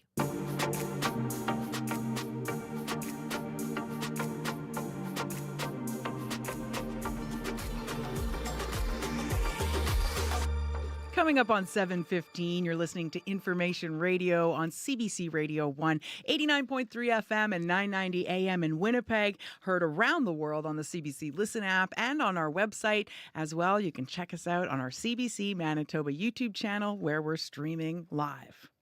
Well, turning now to our regular medical column and a conversation about emergency room visits. According to the Canadian Institute for Health Information, for the fourth year in a row, abdominal and pelvic pain was the number one reason for people to visit the ER. In over 440,000 visits last year, people cited abdominal or pelvic pain as the reason for their trip. According to the data, that accounts for about 21% of all visits to the emergency room. And given how common this is, Dr. Raj Bhardwaj joins us to draw on his experience as an emergency room doc, and he's going to help us understand the situation from a doctor's perspective. Dr. Bhardwaj is our regular guide to health and medicine. Good morning. Good morning, Emily. So if someone comes in with abdominal or pelvic pain as their main symptom, how do you narrow things down to figure out what's happening? I mean, ideally, all medical visits follow basically the same script. So we want to take a good history. We want to do a good focused physical exam. We want to think about doing diagnostic tests like blood tests or imaging to help us narrow down the diagnostic possibilities. And eventually, we want to come to the right diagnosis, right? While we're doing that, we're sort of mentally building a list of possible diagnoses. The fancy med school term for that list is the differential diagnosis. And so we're building that differential diagnosis. We're putting the more likely possibilities at the top of the list, but we also have to keep in mind the rare but serious possibilities. We don't want to miss those. And at the same time, we can start treating some of the symptoms, like pain or nausea or whatever. One thing I think that people might not realize is that we don't necessarily need to know what's causing the pain to start treating the pain. And we don't need you to be in really bad pain to figure out the cause of the pain that you might be having. Sometimes people tell me, oh, I haven't taken anything for the pain because they didn't want to mask any symptoms in case that makes it harder for us to make a diagnosis. But we don't need you to be in bad pain to make the diagnosis. What we do need is we need you to be able to describe the pain that you're having or that you were having. Yeah, probably a good idea to take notes then, I guess. Yeah. So to what extent does the age or biological sex of the patient make a difference in terms of what might be happening? Yeah, I mean, certainly, biological sex means that there's going to be some things on the list of possible causes of abdominal or pelvic pain on that differential diagnosis, right? For a person who has ovaries and a uterus, right? Could be ovarian cysts, could be endometriosis, things like that. And for others, could this be a testicular torsion or some problem like that you're feeling in your abdomen really low or something like that. So that obviously makes a difference. And then, the age, the sort of the demographics, if you think of it like that, kind of do make a difference because there are certain conditions that we see more commonly in younger people, like, for example, appendicitis. We don't see that once people get into their 40s and 50s and older. Well, I mean, rarely. And then, there's some things that we see usually in older people rather than younger people, things like diverticulitis and things like that. So we have to keep juggling all this information that we've got from you, as well as the information that we've got in our heads from, years of schooling and experience, and we need to put everything into context. And that's one thing that, Google and WebMD and the internet in general has been terrible at in the past. It's kind of interesting that I'm seeing more and more that AI is actually getting a little bit better at taking all that context into account if you give it the right information. But I don't think it's going to be, your best option versus a real doctor anytime soon. Yeah. And so as a patient going to get help from a doctor, are there things, we should be keeping in mind to tell the doctor, like what might you ask us? Absolutely, yeah. So we need as much relevant information as you can give us to help us to create that differential diagnosis list and then to narrow down and reshuffle the list into more or less likely possibilities. So we want to know about your pain experience. How long has this been going on? Have you ever had anything like it before? How did it start this time? Did it seem to be that there was a triggering event? Did it come on just out of the blue? Did it come on gradually or abruptly? Things like that. And it helps to know if you've ever had anything like this before. So I had a person who came in recently who said, oh, I've had gallstones before. This feels different. And so I've got two pieces of information there, right? One, that they've had gallstones in the past that have caused them abdominal pain, but that this feels different. So we can't sort of, jump to any big conclusions, but that gives us a lot of context and a lot of information. And then, we want to know about other things that go along with the pain, like nausea or vomiting or change in your bowels or change in your urination. And we want to know, is there anything that has seemed to alleviate the pain? Maybe not 100%, but, made it a little bit less bad or made it a little bit more bad, made it just sort of aggravate the pain. And then because we want to know about what's going on for abdominal and pelvic pain specifically, we want to know, have you had surgeries there? Do you still have your appendix? Or, if it's gone, then this isn't appendicitis this time. And then we want to know about your last bowel movement and your last menstrual cycle. And a lot of times people have a hard time coming up with that. So, if you take a minute just to sort of think about that and sort that out, or pull out your phone and look at the app or whatever, if you track your periods, that sort of stuff is really important. Yeah, the phone can really help with that these days. Mm-hmm. So what kinds of things, could be the source of that kind of pain or discomfort? Yeah, so it depends so much on what we've discovered from all the questions that we've asked and that differential diagnosis list that we've built up. But if you think of just anything that lives in your abdomen and pelvis, that can give you pain, right? So it could be heartburn, it could be your gallbladder or your liver, it could be your bowels, it could be your blood vessels, even your abdominal muscles. And then don't forget about things like pregnancy or even constipation. We see those as causes of abdominal pain so bad that people come into the emergency department. And then to make things really confusing, sometimes abdominal or pelvic pain can be coming from a source that's sort of somewhere else, but it radiates to the abdomen. So for example, kidney stones. Typically those cause back pain, but the pain can radiate into the abdomen as well. So this is why we go to school for so long, we do residency for so long, and then we keep practicing is to be able to mentally generate that list of possibilities, knowing what we know about the human body, but then also sort of being the translator for you to be able to say, okay, well, you tell us what you're feeling, and then I'll take my information that I've learned, and we'll try to mesh those together and see if we can come up with a diagnosis. And I think that's why being a generalist, a family doctor, is probably the hardest part of medicine, because family doctors and other generalists, they have to know not just about things as broad as abdominal or pelvic pain, but they also need to know about rashes and eye problems and heart problems and diabetes and mental health problems. And, like the list goes on. Whereas specialists, they have a different skill. They can do a deep dive and they know the details and intricacies of kidneys or heart stuff or, orthopedics, but not usually, like it's just sort of a different skill than a generalist has, I think. Yeah, and we need them both. So to what extent would you say these cases involving abdominal and pelvic pain show up in the emergency department because people don't have ready access to a GP or family doctor? Yeah, I think this is becoming a real problem, is that, if you don't have a family doc, then where are you going to go? The emergency department becomes the only point of access to the healthcare system for a lot of people. So in the ER, we obviously see people who are experiencing a new painful thing like abdominal pain. According to the Kai report, right? 21% of visits are because of abdominal and pelvic pain. But we're also seeing people who come in with months of ongoing symptoms that just haven't been addressed because they have no family doctor to address them, right? So, and they have to access healthcare via the emergency department, and that's not the best place to sort out or manage chronic conditions. But what's a person to do, right? So I worry that this is a problem that is going to take a while to fix if we start fixing it. And you know, in the meantime, we obviously never want to dissuade people from coming into the emergency department either, especially if they're having something as potentially complicated, potentially serious as, you know, abdominal or pelvic pain.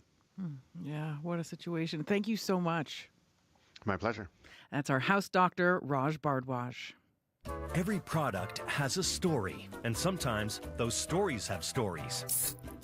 Like Coca-Cola uncapped by a Confederate soldier's saber wound. Ouch! Or high-speed bootleggers revving up NASCAR. And speaking of racers, did you know your Lamborghini used to be a tractor?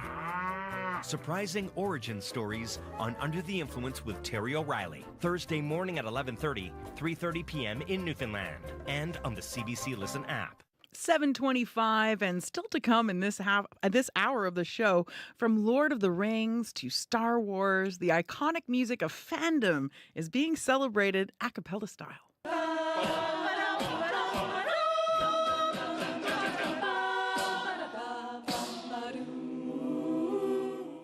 Wow, those were the musical voices of Winnipeg Choir Incantatum, and we're going to catch up with them later on Information Radio. Well, time now for a sports update. Scott Regehr joins us from the CBC Sports Desk. Good morning, Scott. Hey there, Emily. So with the Western Final fast approaching, the Bombers continue to get good news on the injury front. They do. Defensive back Brandon Alexander and linebacker Kyrie Wilson, both full participants in practice for the second day in a row yesterday. Alexander missed the last 2 games of the regular season with a hand injury, while Wilson has only dressed once since the end of July with a calf ailment. There will, of course, be 2 key members of the team missing for Saturday's game, though. Receiver Dalton Schoen and linebacker Adam Bighill, both recovering from pretty serious knee injuries, so they won't be involved. Head coach Mike O'Shea was asked if the team is using the injuries to those 2 as a rallying cry to win. I think that's real. It's the same for the underclassmen with outgoing seniors. You know, they may never play again, right? So as you look around the room to people you respect, you understand everybody's in a different spot in their career. So I think it's very real. It's not corny. I think for the guys that take the information in and notice, it's very important to them.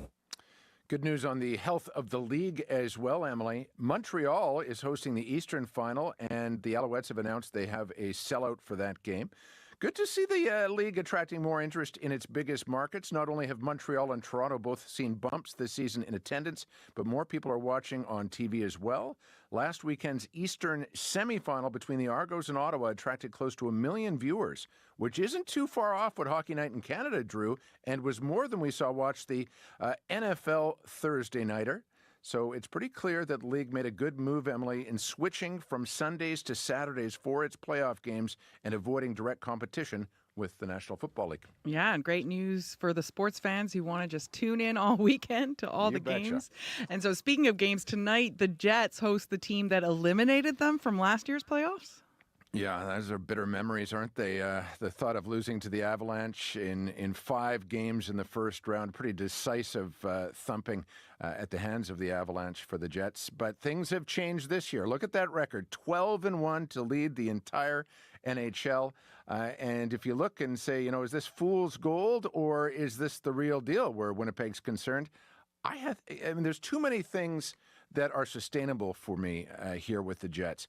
You look at the depth scoring and how it's improved this season. Nick Ehlers is healthy. Niederreiter's been scoring. Cole Perfetti's been tickling the twine. Connor Hellebuck, after, let's face it, a pretty atrocious playoffs last time out, has been the best goalie in the world during this regular season. If he keeps that going, they're always going to have a chance. And mentality-wise, the Jets, where they showed last year that things could snowball if they fell behind in games, they're showing a lot of resilience even when they do fall behind, thus the 12-1 record. So I think there's lots to be encouraged about here. Wouldn't it be nice to send a message to the Colorado Avalanche tonight? Yes, let's correct that wrong from last year. And so finally in baseball, the offseason and all of the wheeling and dealing that comes with it is officially underway. Yeah, and the big free agent ticket, Emily, this time around is Yankee slugger Juan Soto, who his agent Scott Boras calls the Mona Lisa of the museum. Given Soto's asking price, it's an apt comparison. Da Vinci's work of art in the Louvre is insured for the equivalent of $1 billion. Baseball's work of art, who his agent compares to a modern-day Ted Williams or Willie Mays, well, he should fetch more than $700 million on a long-term deal. That price, the Blue Jays will likely be out on Soto, although Toronto General Manager Ross Atkins was asked about the possibility. Every situation's different, and not going to comment on Juan Soto. I think what we learned from Shohei and that pursuit is that Toronto is very attractive. So attractive that the city finished runners-up to L.A. for Shohei Ohtani last year. I'm sure most of you remember that. The Jays, though, never really surfaced from the hangover of losing out on Ohtani, and so it'll be a case of buyer beware for them on the Soto possibility. And if you're one of those people who think there's no comparison between the hitting-pitching unicorn Ohtani and Soto, Scott Boras agrees. The agent says Soto should get more money than Shohei Ohtani because he's younger, you see. Oh, wow. Okay. Mona Lisa, indeed. A masterpiece of players. Mm-hmm. Thank you so much, Scott. You bet. That's Scott Regehr from the CBC Sports Desk. The news is next. This is CBC News. Good morning. I'm Heather Wells in Winnipeg. At 7:30, it is 0, and that wind is starting to pick up, breezy with gusts to 43 right now. It's going to get windy today, but warmer, a sunny high of 10. One person has died in what Winnipeg police say was a single vehicle crash involving a pedestrian. It happened just before 8 o'clock last night on Chief Peguis Trail near Gateway Road. The Winnipeg Police Traffic Division is investigating. Donald Trump's presidential win in the United States is evoking both hope and deep concern among the Ukrainian community in Manitoba.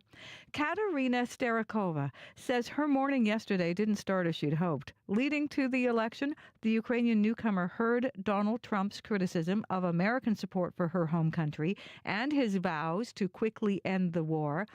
That, along with his so-called good relationship with Russian President Vladimir Putin, leaves Starikova fearing Trump's presidency will come at Ukraine's expense. I'm very, very, very concerned. I'm very afraid about Ukraine and about my relatives here. I think we will lose our country, unfortunately. Starikova says her brother, who is fighting on the front lines in Ukraine, is urging his family and mother still in the country to leave immediately under Trump's re-election. Starikova holds out hope American and Canadian support for Ukraine continues. You can hear more on this story coming up right here on Information Radio. Now, a Manitoba advocate fears Donald Trump's re-election will fuel racism and xenophobia in Canada. The U.S. president-elect has promised to deport millions of undocumented immigrants. Diwa Marcelina at Migrante Manitoba worries Trump's policies will lead to the violation of migrant rights in America and cause damage north of the border. The racist rhetoric coming from the president's mouth emboldens more people to also be racist, which will increase not just, racist attacks, racist policies that will hurt people of color. Analysts say more asylum claimants may come to Canada for fear of getting deported. More than 1,000 people were intercepted crossing the border to Manitoba during Trump's first year in office.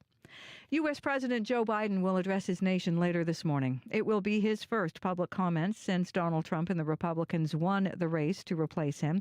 Vice President Kamala Harris delivered her concession speech yesterday, promising a peaceful transition of power to the Trump administration. Prime Minister Justin Trudeau spoke by phone with the U.S. President-elect last night. Trudeau congratulating Donald Trump on winning a second term in the White House. The two leaders discussed the partnership between Canada and the United States, speaking about trade, including the new North American trade deal Trump and Trudeau negotiated in 2018 during the president's first term. They also discussed supply chains and security. Ottawa is ordering TikTok to wind up its business operations in Canada. Industry Minister François-Philippe Champagne. The decision we took was to protect the national security of Canada on the basis of the analysis that we conducted with our security services we came to the conclusion that these activities that were conducted in Canada by TikTok at their offices would be injurious to national security. But Canadians will still be able to use the app and post content. You can hear more national and international news coming up on World Report at 8. Today marks the third day of the most exhaustive count of Winnipeg's homeless population. For the first time, the street census is being conducted over 4 days instead of just one. It draws data from local shelters and organizations, but also enlists hundreds of volunteers to do in-person surveys. Ainsley Hines is the coordinator of the census. I'm actually overwhelmed by the amount of support that we've received from volunteers and the support we've received from community organizations to reach as many people experiencing homelessness as possible. Hines says one of the goals of this year's census is to do a better job counting newcomers experiencing homelessness. You can find more Manitoba news updated throughout the day. Just head to cbc.ca/Manitoba. Thank you, Heather. You're welcome. That's Heather Wells joining us from the CBC Manitoba newsroom. You're listening to Information Radio on CBC Radio 1. I'm Emily Brass, filling in today for Marcy Marcusa. Time now for a look at the forecast with Abby Adiemi. Across the province, we'll see mainly sunny skies with temperatures reaching 10 to 14 down south, and it's going to be cooler in the north. Let's look at the southern regions for now, starting with Winnipeg. Zero clear outside. The breeze is already picking up. We'll see mainly sunny skies, and then it's going to become more breezy as we get through this morning into the afternoon. We do warm up to a high of 10 degrees, though it feels cooler this morning with a wind chill factored around -8. Brandon sitting at -1, mainly clear out there. We're also going to be seeing some breezy conditions peak up for that region, and then it's going to turn windy as you get into the day. We'll see highs touching 12 for Brandon. Sunny skies in the forecast tomorrow. Moving north to Thompson, 0 and light winds, light snow at this time. You should expect the snow to turn to rain by the noon period. Then some cloudy conditions will roll in. You warm up to a high of 4. Tonight, these mainly cloudy conditions will stay with you. Then the snow will return into tomorrow morning. You see your temperatures drop to -9. Further north in Churchill, -2 and light snow also happening at this time. Today, just see this period of light snow on and off. You only get to a high of 1 today with some breezy conditions. And then for tonight, you drop to around -11. Dauphin is sitting at 4 and clear. The forecast calls for sunny skies, breezy southwest winds, highs getting close to 14 today. And then for tonight, few clouds will roll in, light winds, and temperatures will be dropping to -2. Gimli sitting at 0 and clear at this time. The Interlake region should be seeing mainly sunny conditions, light breezy conditions picking up and then becoming windy as you get into the day. A high of around 9 degrees. Steinbach -1 and clear. Expect sunny conditions with light breeze from the southwest, also becoming breezy later. You see highs near 10 degrees. And then for tonight, more clear skies and light winds. You dip down to -3. Morris, 0. The forecast for the Pembina Valley region today calls for mainly sunny weather, light breeze becoming breezy later. And then you get to a high of 11, though it will feel like -8 this morning as you start your day. And then tonight, this clear condition will stay with you and some light breeze. Across the province, we're going to be seeing mainly sunny skies, breezy conditions, highs ranging from 4 in Thompson to 14 in Dauphin. In Winnipeg, we are going to get to a high of 10. Right now, it is 0. Still no winter coat for me, Abby. Look at me, t-shirt. Yeah, right now, me too. We're not complaining either. Thank you, Abby. Thank you. That's Abby Adiemi. He's also our studio technician. And with him in the control room is Kevin Nipatebo, who is producing our CBC Manitoba live stream right now on YouTube. Well, still to come on the show, we'll speak with Manitoba Premier Wab Kinew about the U.S. election and what he thinks our province should do to preserve the legacy of the Honorable Justice Murray Sinclair. That will be coming up after World Report around 8:10. And coming up right away is the traffic report with Corey Funk. Hi, Corey. Hello. Yeah, I'm just going to start in the city here. I was just chatting with Megan Ketchison, who's been in touch with folks from the city, and they just told her that things are actually pretty slippery still on the bridges. around the city today. So just heads up, because I know there's a bunch of issues yesterday because of that. So just be careful if you're on the bridges this morning.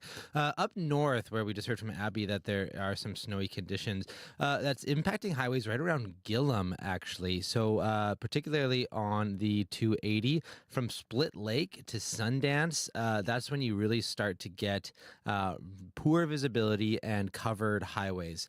And around Thompson, it's more like partly covered highways, so just be careful there too, but still fairly passable. But it's right after Split Lake, heading towards Gillam, when things start to get much poorer in terms of deteriorating conditions. But if you see anything else going on out there, if you're walking, biking, driving, give me a call on the CBC commuter line. That number, 204-788-3093.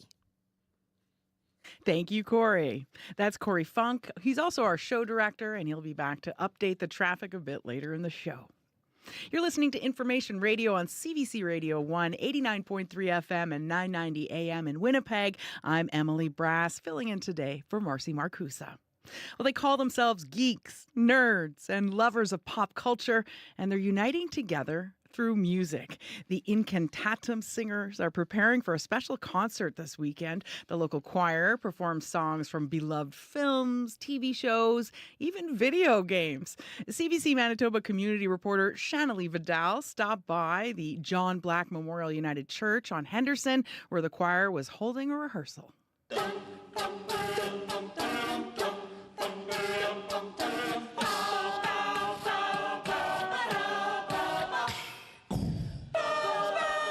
My name is Kyla Neufeld. I am the executive chair for Incantatum Singers. We're calling this concert Always, Forever, and Now. The idea being that the more things change, the more things stay the same. For this concert, we are bringing back some of our favorite songs, but also introducing a few new songs that we're really excited about. What kind of songs does your choir sing? Songs from movies, books, video games, all across the fantasy and science fiction genre. Our choir is made up of geeks and nerds of all stripes, and we just really enjoy singing songs from shows that we love.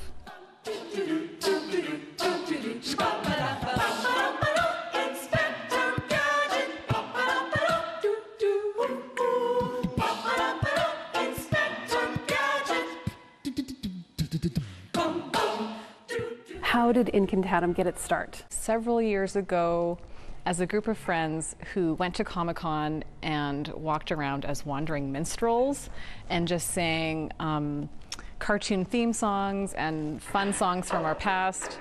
And then from there, a smaller group of friends got together and thought, hey, what if we made a choir? We love singing, we love creating music, and we love these songs. Maybe we can actually put something together. And that's how Incantatum was born. Speaking of Comic-Con, I understand you were at Comic-Con recently. The choir was there and gave some special performances. We had an actual performance set as part of the program where we sang some of the songs that we will be singing in our concert. But then we also went around to some of the guest celebrities and sang some songs for them as well. So for example, we sang our drinking songs medley from The Lord of the Rings for Billy Boyd, who played Pippin Took in the movies. You can keep your fancy ales, you can drink them by flagon, but the only brew for the brave and true comes from the dragon. And they all really enjoyed the performances. All of them took videos of us, and that was just really amazing. And it was awesome for us to sing for them as well, because the movies and the books, those are all really dear to our hearts. So being able to sing for people from those fandoms was just, it was a huge deal to us as well. You started this choir 8 years ago. You're one of the co-founders. How does it make you feel to see how much Incantatum has grown in that time? It's honestly astonishing, and I could not have foreseen the amount of growth that we had. When we started, we were 9 members, and we're now 25, I think, and it's just been amazing to bring in so many new people and so many other huge fans that we all get to sing together. My name is Nicolette Workington. I'm a soprano here with Incantatum. Been here for about 2 years, and I was introduced to it through my local LARP community. I mean, I feel like so many people, especially here in Winnipeg, we're always seeking community. And so being able to find something that is extremely welcoming, that you can kind of showcase your hobbies, invite your friends and family to come and see you thrive and grow a skill. I think there's a lot of joy in that. And so it's been incredible to be part of this choir here.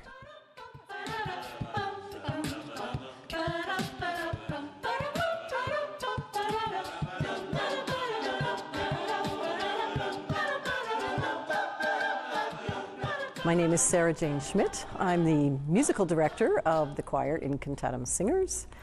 And so my job is to help them learn their music and shape it and get it ready for presentation. What is it like for you when the music is arranged, you've gone over it with a fine-tooth comb, and you're seeing it performed by the choir? Well, it's pretty awesome. It's a long process. You know, we prepare for a concert anywhere from 6 to 12 months to get ready. So it's first of all learning it. We have all our tracks up online, so those that don't read too well can learn by ear. And then in choir, you know, 2 hours every week, we're busy.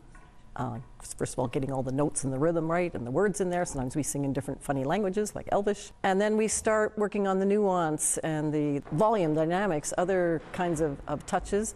And actually just at our last rehearsal, when we did a complete run through of this particular concert repertoire, it was just so exciting that, oh yeah, these arrangements have come to life. You know, and they're the way we envisioned them. So it's pretty exciting. People ask me, you know, are you a geek? Like, do you do all this stuff? Well, actually, I'm not. I'm probably the least geekiest person in the choir. So I was hired for my musical abilities. But I've been with the choir now for 7 years, so I'm kind of getting into some of this geekiness. I had a great time at Comic-Con last week. I've played D&D, you know, so it's rubbing off on me, and that's just really fun. Oh, no.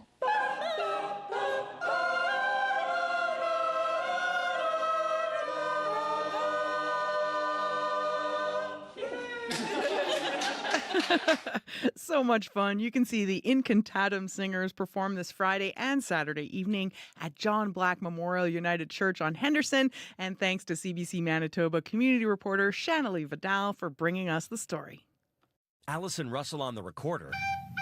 Arkells on the accordion. Shawnee Kish on the kazoo.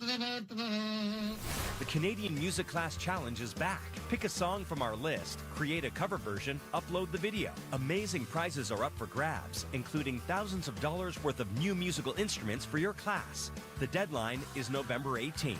Check out all the details and register now at cbcmusic.ca/musicclass.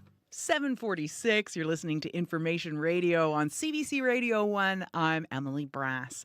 Well, today is Joni Mitchell's 81st birthday. And to mark the occasion, the team over at cbcmusic.ca dove into the singer-songwriter's deep catalog and ranked her 25 best songs.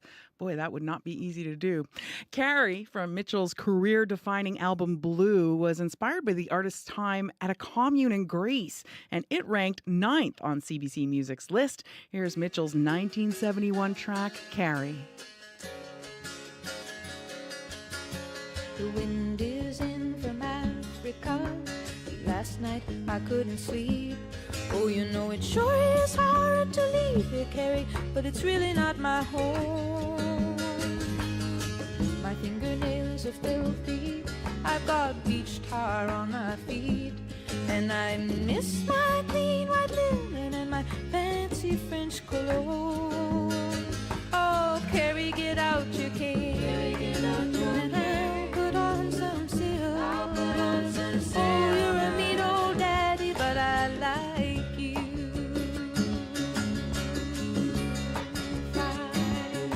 Come on down to the Mermaid Cafe, and I will buy you a bottle of wine, and we'll laugh and toast to nothing and smash our empty glasses down. Let's have a round for these freaks and these soldiers, a round for these friends of mine. Let's have another round for the bright red devil who keeps me in this tourist town. Come on, Carrie, get out your cane. I'll put on some silk. I'll put on some silk. Oh, you're a mean old daddy, but I like you. I like you. I like you. I like you. Maybe I'll go to Amsterdam, or maybe I'll go to Rome and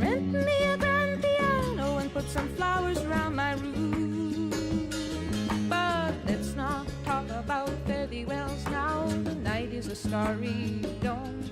And they're playing that scratchy rock and roll beneath the maplum moon. Come on, Carrie, get out your cane. Put on some seal. I'll put on some seal. You're a mean old daddy, but I like you.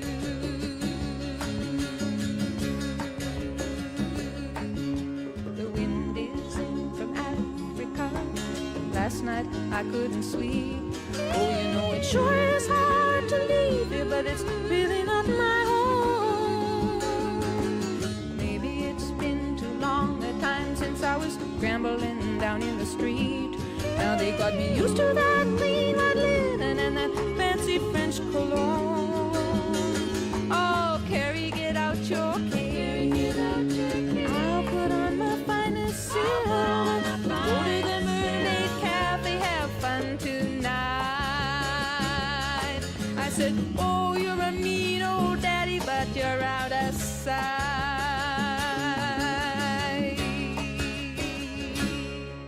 That was Carrie by Joni Mitchell, and it was featured on CBC Music's ranked list of Joni Mitchell's 25 best songs. That list was put together in honor of her 81st birthday. And to see what else made the list, head on over to cbcmusic.ca.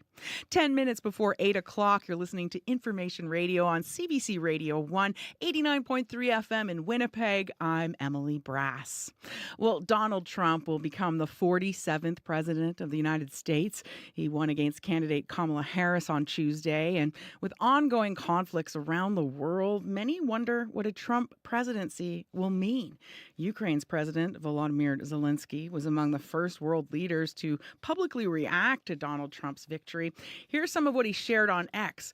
Quote, I appreciate President Trump's commitment to the peace through strength approach in global affairs. This is exactly the principle that can practically bring peace in Ukraine closer. I'm hopeful that we will put it into action together, end quote. Well, for more on this, we're joined by Anna Biliyaha, and she immigrated to Canada from Ukraine 2 years ago. She joins us right now in studio. Good morning, Anna. Good morning, Emily. And for people who aren't watching on our YouTube channel, she's wearing a beautiful Ukrainian blouse. She's got a yellow and blue necklace, and just in the spirit to talk about Ukraine. So, Anna, what is your reaction to the U.S. election results? You know, not just for me, I think, but also for most Ukrainians, it's somehow confusing right now.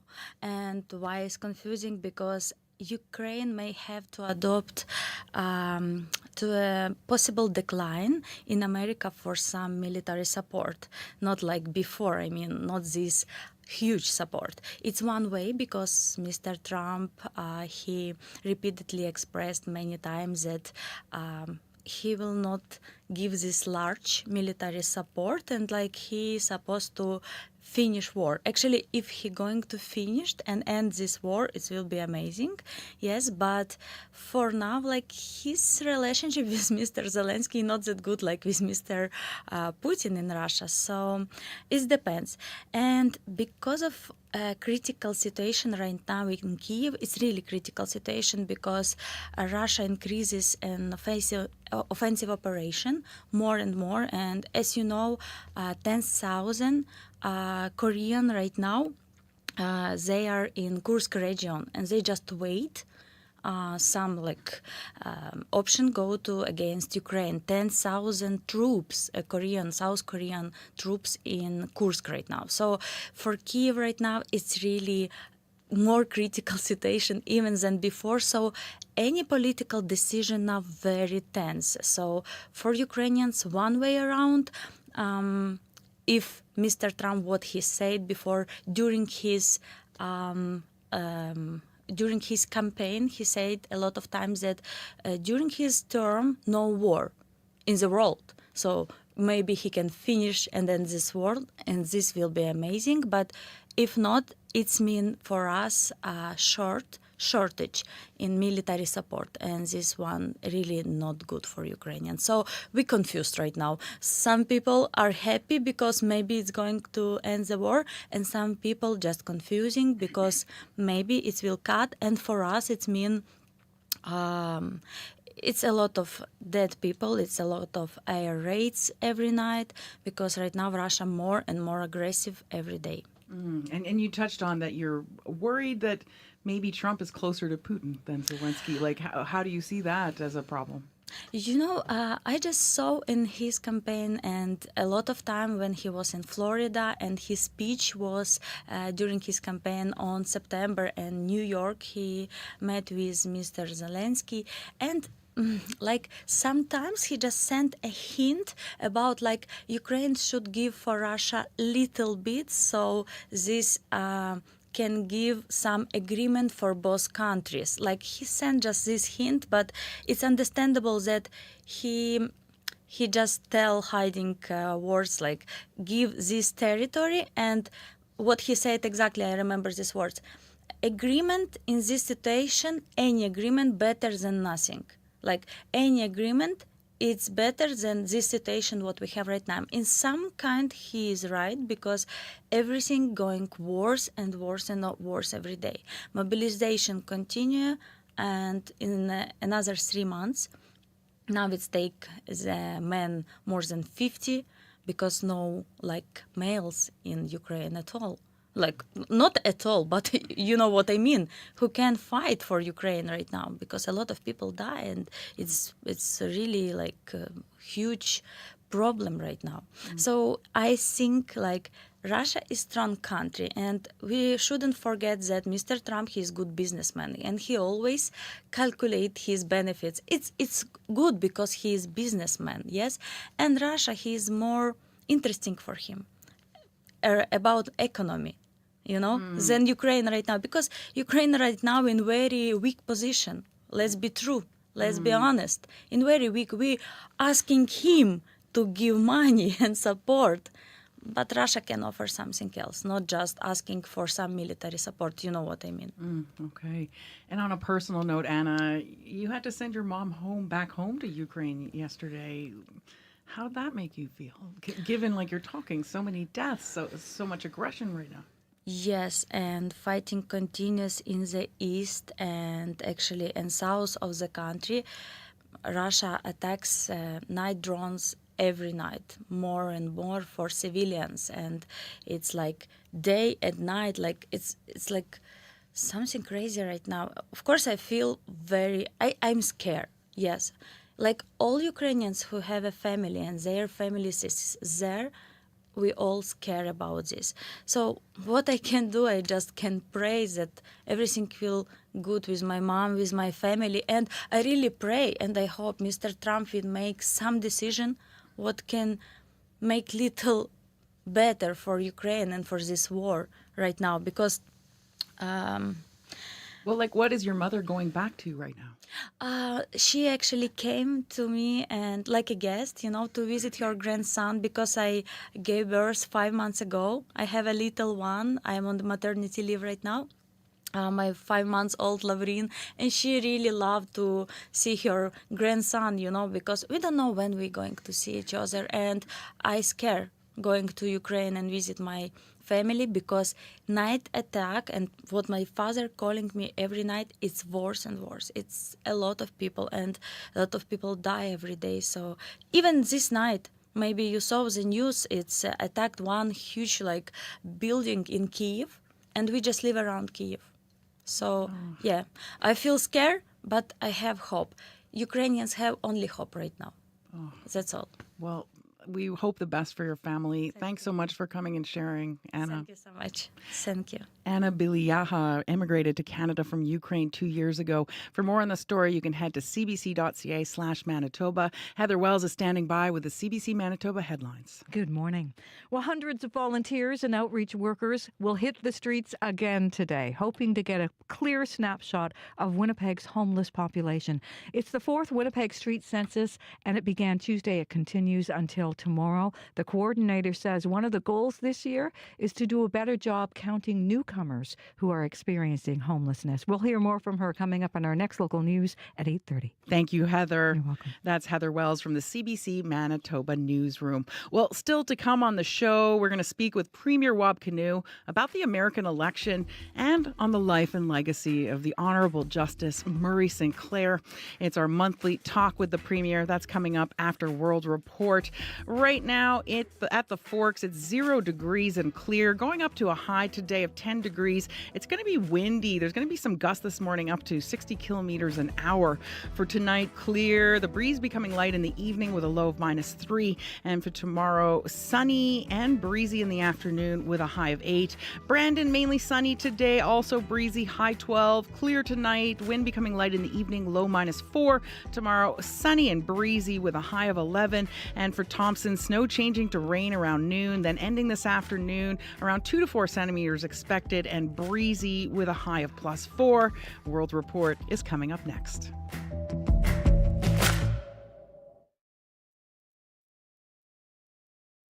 On Cue with Tom Power. Saul Rubinek, the acclaimed Canadian actor and playwright, is returning to the stage to look at one of theater's most controversial characters, Shylock. Saul joined me in the studio to talk about the play and how our show, Q, actually ended up influencing his production. And so, in an odd way, you've affected the show. That's coming up on Q, followed by Commotion with Elamine Abdel Mahmoud on CBC Radio 1, the CBC Listen app, and everywhere you get your podcasts.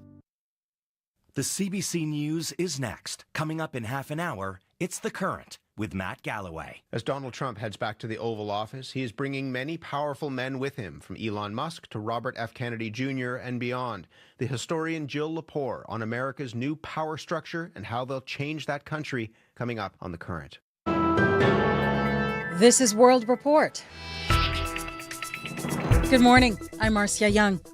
U.S. President Joe Biden will address his nation later this morning. This will be his first public comment since Donald Trump and the Republicans won the race to replace him.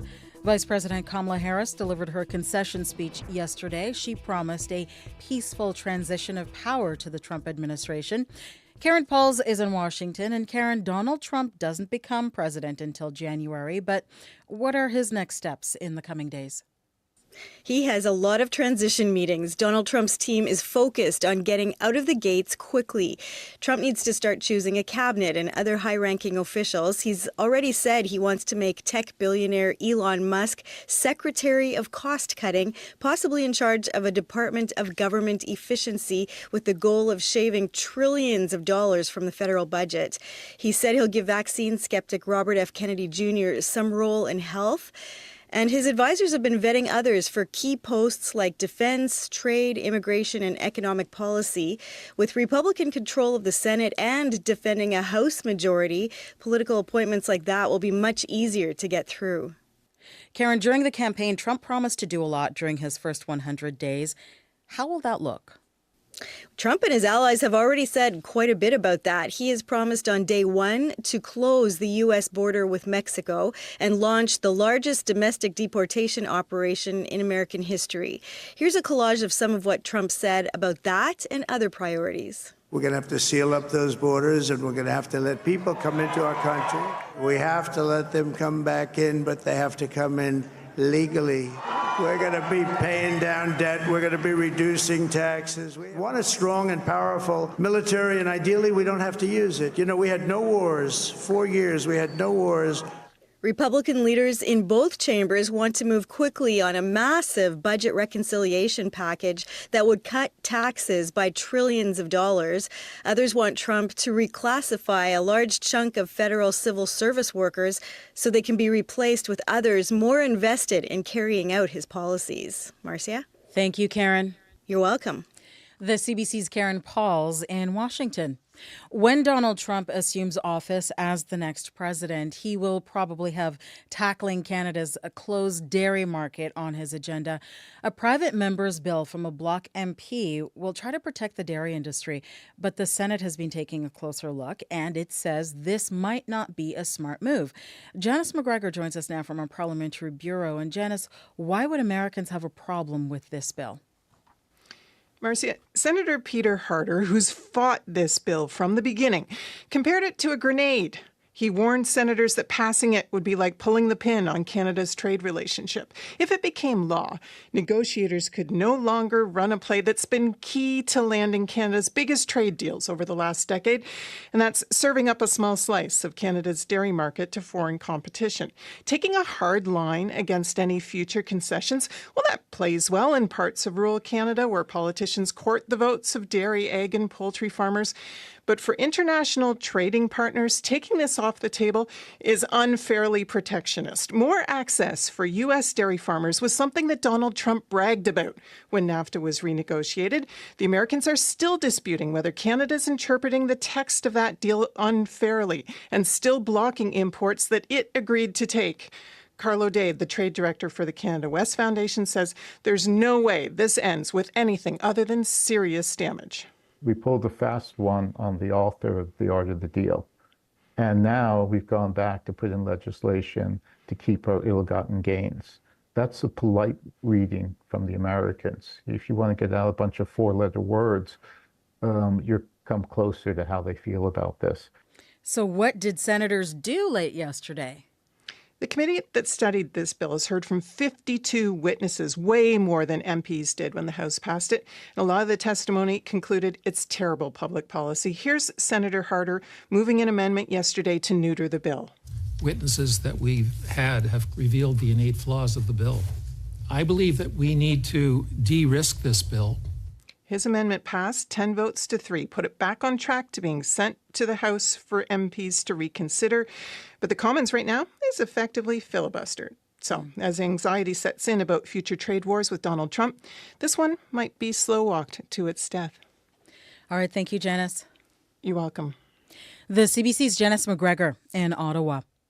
Australia is taking steps to ban young children from social media. Prime Minister Anthony Albanese says the proposed legislation would apply to those under 16. Social media is doing harm to our kids, and I'm calling time on it. I've spoken to thousands of parents, grandparents, aunties and uncles. They, like me, are worried sick about the safety of our kids online. And I want Australian parents and families to know that the government has your back. It is widely thought that social media can harm the mental health of adolescents, especially the development of their personal identity and self-worth. Albanese says it will be the responsibility of the platforms to prevent access, adding that the ban would take effect in about a year. Canada is calling on China and Saudi Arabia to start paying for their carbon emissions. Both countries are some of the world's largest greenhouse gas polluters. But so far, they've been exempt from paying into an international climate fund. As David Thurton tells us, Canada will be calling for that to change at the UN's COP29 summit. It begins next week. China will become, in the coming years, one of the biggest historic polluters. Environment Minister Stephen Guilbeault underscoring China's massive carbon footprint and why Beijing should pay into a new international climate fund. Money that could help island states under threat from rising waters better prepare for severe weather. Canada and other wealthy nations already contribute, but China, the world's largest greenhouse gas polluter, doesn't have to.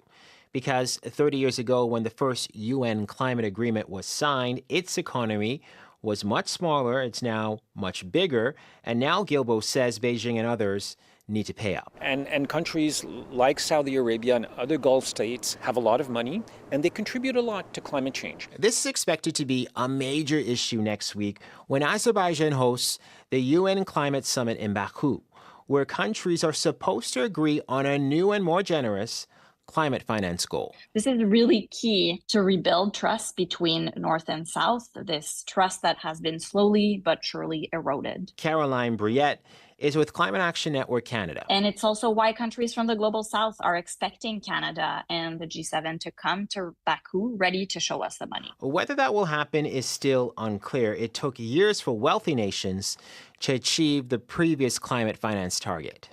David Thurton, CBC News, Ottawa.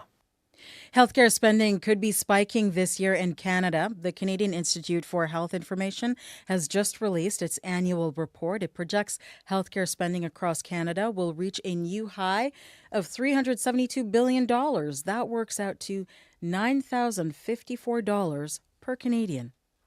Residents in the Northwest Territories pay the highest per kilowatt hour rate in all of Canada. Now a spike in energy costs is looming. As Luke Carroll reports, it is generating a lot of concern across the territory.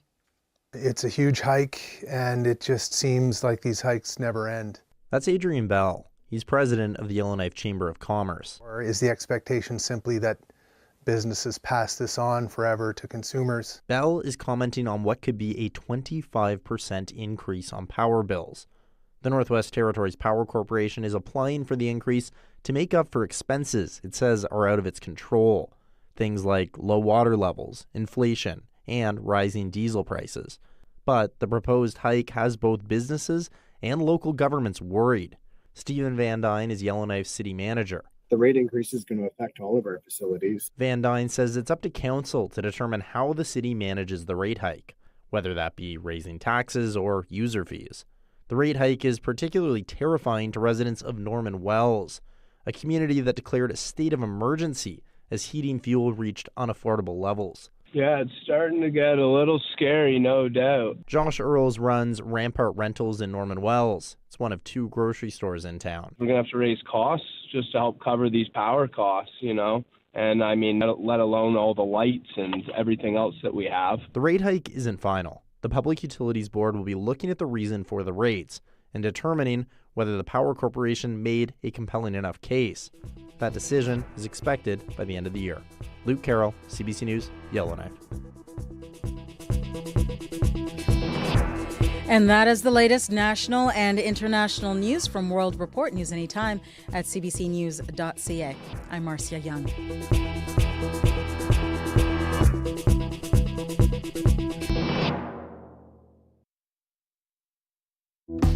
Good morning, Manitoba. You're listening to Information Radio on CBC Radio 1. I'm Emily Brass, sitting in today as your host. Here's what's still to come on the show. It's our monthly interview with the Premier of Manitoba. We'll speak with Wab Kinew about the U.S. election and what he thinks our province should do to preserve the legacy of the Honourable Justice Murray Sinclair. Abby Adiemi is going to bring us the forecast, and Corey Funk will be back with an update on the traffic, so stick around. You're listening to Information Radio on CBC Radio 1.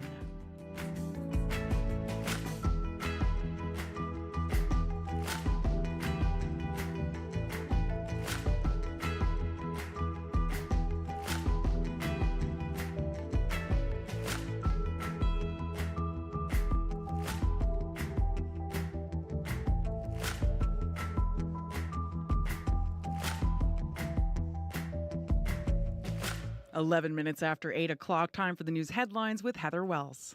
Good morning. Well, Donald Trump's presidential win in the United States is evoking both hope and deep concern among the Ukrainian community in Manitoba. Ukrainian newcomer Katerina Starakova worries Trump's so-called good relationship with Russian President Vladimir Putin will come at Ukraine's expense. And a person has died in what Winnipeg police say was a single vehicle crash involving a pedestrian. It happened just before 8 o'clock last night near Chief Peguis Trail and Gateway Road.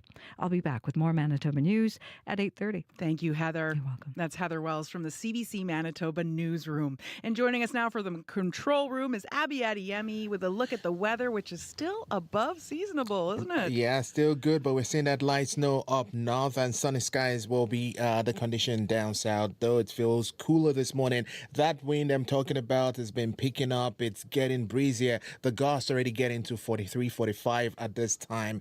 Expected to get windier as you get into the day, and then we will warm up. We're gonna hit a sunny high of 10 this afternoon. Right now, Winnipeg, one nice day for the southern part of the province, with the western areas being warmest. Dauphin will definitely get to a high of 14. Brandon will touch 12. Morris would get to 11, and Winnipeg will get to a high of 10. Right now, we are at 1 in the downtown. Thank you, Abby. Thank you. I'm still wearing my fall jacket. I don't think I've ever had as much time to wear the fall jacket. Usually winter comes so fast. I know, fall jacket's still doing its thing now. I love it. Thank you. That's Abby Adeyemi. He's our studio technician. And with him in the control room is Kevin Nipatebo, who is producing our CBC Manitoba YouTube channel. And in the studio with us right now is our show director, Corey Funk, who has an update on the roads. Yeah, that snow impacting the north is actually now impacting the highways. I'm looking on Manitoba 511 right now, and actually the highways around Thompson, so Highway 6, Highway 391, 280, all those are being reported right now as covered, which could mean some fairly slippery conditions. And as you get further northeast, heading towards Gillam, just past Split Lake, there's actually poor visibility on top of that as well around Gillam. So heads up there if you're hitting the highway up north around Thompson today. Might be some treacherous conditions for you there. If you see anything else going on, though, down south, up north, give me a call, 204-788-3093.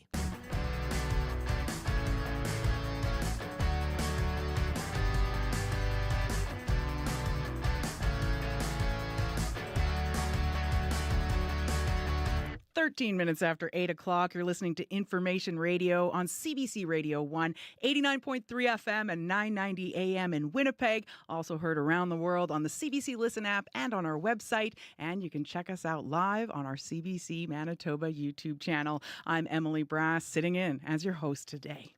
Well, it's been quite a week here in Manitoba. We're remembering the Honorable Justice Maurice Sinclair, while we also try to make sense of what the election of Donald Trump as U.S. president could mean for our province. Premier Wab Kinew is in studio now for our monthly interview. Good morning. Good morning. Thanks for having me back. Oh, we're glad to have you. So let's start with the U.S. election and the victory of Donald Trump. How do you think his presidency might impact Manitobans? Well, we've been getting ready for this for quite some time. Like even going back before the election, we appointed Gary Dewar as our advisor on U.S. trade, and he's a huge asset for our province. Obviously, Manitobans know him very well from his time as being a very successful premier, but he was also the ambassador to the United States of America, and so he's got all these deep connections with people in Congress, people at the state level, influencers, and people in the business community in the States. So, thought leaders as well. So he's been a great person on the strategy side. We've also been working hard with the business community, with labor, with community groups here to put like a common Team Manitoba foot forward to the U.S. and to really make that case that Manitoba has what America needs. So we've got critical minerals, we've got energy that we export to the U.S. We've got a great ag industry and manufacturing. And the approach that we're going to take with a new Trump administration is to say that trade with Manitoba is good for the U.S. It's good for jobs in the U.S. It's good for jobs here in Manitoba. So let's strengthen this relationship. And I think the one area where Manitoba and Canada has a real value proposition that few countries around the world can match is on the question of security. We are America's closest ally. We are, this trusted national security partner, Arctic security presence that we can offer to the States. And so really making an argument in America's best interest, but of course it always reflects our values as Canadians and just upholding those fundamental Canadian values like healthcare for everybody and respect for human rights. Yeah, so different but partners. We're going to try to maintain that tack. But, during his campaign, Trump said he plans to impose a 10% tariff on all imports. And a Canadian Chamber of Commerce report released last month suggested those tariffs would shrink the Canadian economy by as much as $30 billion a year. I mean, what might that mean for us here in Manitoba? I know we have a plan for the critical minerals, but, if there's a tariff, doesn't that kind of affect the plan? Well, that's why we're making that case to the U.S. So, for instance, just to talk about critical minerals, when you talk about a Trump administration, you talk about Republicans in Congress. For us, we're going to be talking about critical minerals in terms of the defense industry, in terms of the energy industry. So these are the raw materials that are needed to look after America's security interests, our common security interests across NATO and across North America. And really here in Manitoba, we can bring these to market with more respect for the environment, with better respect for labor rights, for human rights, than pretty much any other country in the world. And so as America seeks to strengthen its security, and we know that security, including border security, will be a big priority for this administration, we're going to make that argument that having a really close trading relationship, an integrated supply chain, being able to work together as good friends and allies is going to be the best way for America to prosper in the future. And then, of course, from our perspective, that's Manitoba jobs. That's food on the table for people here in the province, and making sure that as hopefully we're starting to turn the corner on this cost of living period, that we're going to keep the economy moving in a good way. Mm-hmm. And you touched on critical minerals in Manitoba, maybe, being mined with human rights in mind and better environmental standards. But I don't think those are high priorities for Donald Trump. He's really cracking down on that idea of a tariff. I mean, do you think he's going to see things the same way? Well, that's why we've been working together, both here in Manitoba with the business leadership and, the community groups who traveled with us to DC along with labor leaders. But we're also working together as premiers. And I can tell you that I've, been in contact with, my colleagues in the other provinces and territories. And over the course of this past year, getting ready for a conversation about the trade deal, USMCA, getting ready for a new administration in the U.S., whichever way it was going to go, we've been building those relationships. So each of us as premiers of the provinces and territories have those relationships in the U.S. Now we see that a certain side of the aisle is going to have, more of the decision making. We're going back to those relationships, whether it's in Congress, whether it's at the state level, whether it's people who could potentially form, cabinet roles or others in this new Trump administration.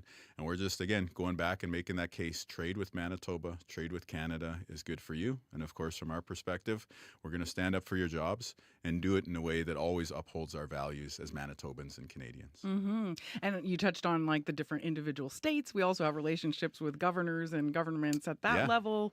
How do you think the tariffs and the trade relationship will be affected by the new presidency? Well, we know that trade works best when it's mutually beneficial, meaning from our perspective, we want the good jobs here. We want the cost of living to be more affordable here. We want the average family here in Manitoba to keep their head above water.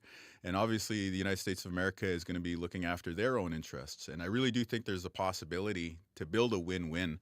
But it won't happen by accident. We're going to have to be vocal. We're going to have to be present. We're going to have to be there on the ag industry, making the case for our producers, on mining, making the case about how that advances our shared security interests, making the case on all these really important sectors of our economy. And so, we were there in the state capital, St. Paul, for Minnesota earlier this fall, strengthening those relationships. When we were in D.C., we met Kelly Armstrong, who has now been elected the governor of North Dakota. We worked with the former governor, Governor Burgum, on some of the challenges we had with the pipeline shutdown earlier this year. So we've got those really strong trade relationships too, and it's really just going to take an all hands on deck and all paths towards getting to that goal kind of approach. So whether it's myself and the fellow premiers, whether it's working with our federal government, now is just a really important time for us to stand up for Manitoba and Canada with this new American administration. Mm-hmm. I'm sure, though, there's still producers here in Manitoba who are concerned, a 10% tariff. I mean, what would you say to those who are worried about that, effect on their bottom line? Well, I think we have a window of opportunity right now to make the case that having a strong ag industry relationship between Manitoba and North Dakota, Manitoba and South Dakota, Minnesota, Nebraska, and so on is really, really good for both producers on both sides of the border. And of course, if American producers want to be competitive and have a good income coming in, then there needs to be lower input costs for them. And of course, they're getting a lot of their implements and machinery, and in some cases, that we have an integrated supply chain with some of the ag products that we're bringing to market. So just having that relationship really strong and well understood, I think that the voices from the Midwestern ag sector are going to have a lot of influence in this new incoming Trump administration. And so the good relationships that we have there will benefit them, but also benefit Manitoba producers. Okay, to be continued as the negotiations carry on. Yeah, absolutely. And so now to the Honorable Justice Murray Sinclair. You knew him since you were a child. How would you describe your relationship with him? Yeah, I mean, Murray is somebody, I went to preschool with his kids. And so, I was there with them last night. And my heart really goes out to him because he was such a wonderful person. And while we know him in public as the one who did the Truth and Reconciliation Commission of Canada, he was, this well-respected judge and thought leader and inspired so many Canadians. For him, he was always a family man first and foremost. And, the ability for him to raise his kids to be thoughtful, loving, well people who are also very grounded in who they are as Anishinaabe people, I think is a real testament to who he was. And so my heart, it really goes out to them first and foremost right now. And I think, just sitting with them and reflecting on it over the course of the week, I think one of the things that I think a lot of us are really hit hard by losing Murray, and I mean this, going across the country, is that there was this tremendous hope that he helped to unleash during the Truth and Reconciliation Commission, during the follow-up period when business and schools and universities and communities churches were all coming together, faith groups of all denominations were coming together to talk about the calls to action and move forward. And I think we're mourning a great friend and relative and a great Canadian, but I think part of us is also mourning that maybe we're losing that sense of hope that he inspired in each and every one of us. But I just want to, reflect on that and say that, of course, that hope still continues. That hope is still here with us. And I think one of the really important ways for us to honor his legacy is by keeping that project going, keeping the work of the calls to action and Every Child Matters and Orange Shirt Day and working with business and, church and community and Indigenous, non-Indigenous to just build up this country that we love so much. And how can we, as Manitobans, step up and honor that legacy and keep that hope going? Well, I think that, Murray was always big on education, and there's so many great quotes about education. And what I would encourage, the folks listening today to reflect on is listen, teachers have been leading that. Absolutely. That is about the school system and the post-secondaries doing a lot of heavy lifting. But education is also lifelong learning, I would say. And I know that Murray was a big believer in this. And so when we see companies stepping up to honor Orange Shirt Day or to have professional learning days inside their organizations, when we see faith groups and different congregations committing both to learn but also to engage their spiritual practice with an eye towards advancing reconciliation, when you just have the local community club that acknowledges, the traditional territories and Indigenous nations when they start their public events. I think all of these things help to educate all of us in the biggest sense of the word, which is that lifelong learning sense of the word. And I think if we all keep our minds open and our hearts open to continuing that project of learning about one another, learning about the true history, and building respectful relationships, as Murray Sinclair would always say, I think that's a wonderful way to honor his legacy, but perhaps most importantly, to stay true to what he had in mind for this province and for this country. Are there ways that Murray Sinclair inspired you and put you on this path to being premier? You touched on education, but how else has he influenced you? Literally every step of the way, he was there through the most challenging moments to the biggest successes that we've seen. He presided over our swearing-in ceremony. He administered the oaths of office to all the cabinet ministers in Manitoba right now. He swore me in as the 25th premier of Manitoba. And, he told the national newspaper of record, the Globe and Mail, he told them, "I've known Wab Canoe since he was in diapers." This is what one of the journalists was telling me this week. And so for him to be there from that time, decades ago, and then be there for the swearing in, it just shows this indelible, inextricable link and the tremendous support. So, I mean, I have so much love and admiration for his kids. I really, really mourn the loss of their father with them. And at the same time, I'm also reflecting on the fact that this person who was the guide for me and my team, who was the rock, who was the source of advice, he's not going to be there in the same way with us anymore. And so now, much as you do many times when you're grieving somebody that you love, somebody that you cared about, it's about thinking about this next stage of your life where they're still here in our hearts and in our minds, but how are we going to go through the day-to-day without them being present in that same immediate sense that they once were. How does it make you feel, that hole right now? I mean, he was so important to you. Oh, yeah. Like, I'm really torn up about it, and so many people that I work with, so many people that I'm just connected to in a broader sense are really torn up about it. But, sitting with the family these many weeks and, being there with them again last night, both his kids and grandkids, but also more extended family, I just think like now is the time for that healing journey to move forward in a good way. So we are, heartbroken. We're sad for the relatives. We're contemplating what is this next stage of our country's history going to be like, having benefited from his presence, but not able to count on his continued interventions the way that we have these past few years.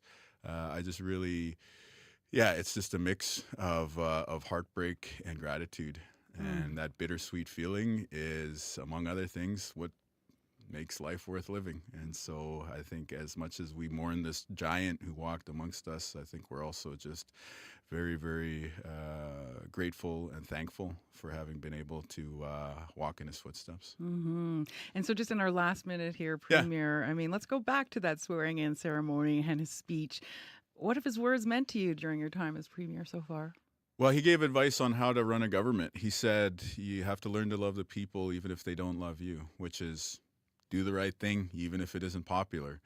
Serve the people, even if they're giving you a hard time, so to speak. And hey, the people of Manitoba have been great to us. Open minds, open hearts since we were sworn in. But what I've reflected on these past days and weeks is that was actually advice on how to live your life as a person too.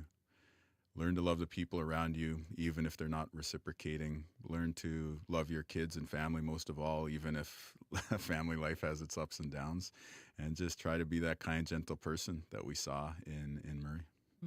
A good thought to end on. Thank you so much for joining us today, Premier. Yeah, thanks for having the time. And I encourage people to come to the public memorial on Sunday. Okay. Thank you. We'll have more details on that to come. Wab Kinew is the Premier of Manitoba, and he'll be back for our next interview in December. If you have any thoughts on our conversation, please call our listener line. That number is 204-788-3205. Coming up on local news time here on CBC Radio 1, you're listening to Information Radio. It's going to be mainly sunny today in Winnipeg and windy as well, with some gusts up to 60 kilometers an hour with a high of 10. Clear tonight, the breeze ending in the evening with a low of -3, and sunny tomorrow, windy with a high of 8. Heather Wells is standing by with the local news. This is CBC News. Good morning, I'm Heather Wells. And at 8:30, that wind is already picking up. It's southwest 33, gusting to 46. As Emily said, it's going to peak at 60, gust to 60 later this morning. Right now, it is 1 degree. Winnipeg police are investigating after a fatal crash involving a pedestrian. It happened just after 8 last night on Chief Peguis Trail near Gateway Road. Police are not releasing details about the person who died. Donald Trump's presidential win in the United States is evoking both hope and deep concern among the Ukrainian community in Manitoba. Katerina Starakova says her morning yesterday didn't start as she had hoped. Leading up to the election, the Ukrainian newcomer heard of Trump's criticism of American support for her home country and his vows to quickly end the war. That, along with his so-called good relationship with Russia's president, leaves Starakova fearing Trump's presidency will come at Ukraine's expense. I'm very, very, very concerned. I'm very afraid about Ukraine and about my relatives here. I think we will lost our country, unfortunately. Starakova says her brother, who is fighting on the front lines in Ukraine, is urging his family and mother still in the country to leave immediately under Trump's re-election. Starakova is holding out hope American and Canadian support for Ukraine continues. A Manitoba advocate fears Donald Trump's re-election will fuel racism and xenophobia in Canada. The U.S. president-elect has promised to deport millions of undocumented immigrants. Diwa Marcelino at Migrante Manitoba worries Trump's policies will lead to the violation of migrant rights in America and cause damage north of the border. The racist rhetoric coming from the president's mouth emboldens more people to also be racist, which will increase not just, racist attacks, racist policies that will hurt people of color. Analysts say more asylum claimants may come to Canada out of fear of being deported in the U.S. More than 1,000 people were intercepted crossing the border to Manitoba during Donald Trump's first year in office. Hundreds of volunteers and outreach workers will hit the streets again today, hoping to get a clear snapshot of Winnipeg's homeless population. The fourth Winnipeg Street Census began Tuesday. It continues until tomorrow. Coordinator Ainsley Hines says homeless people themselves were enlisted to help draw up maps of where others might be staying.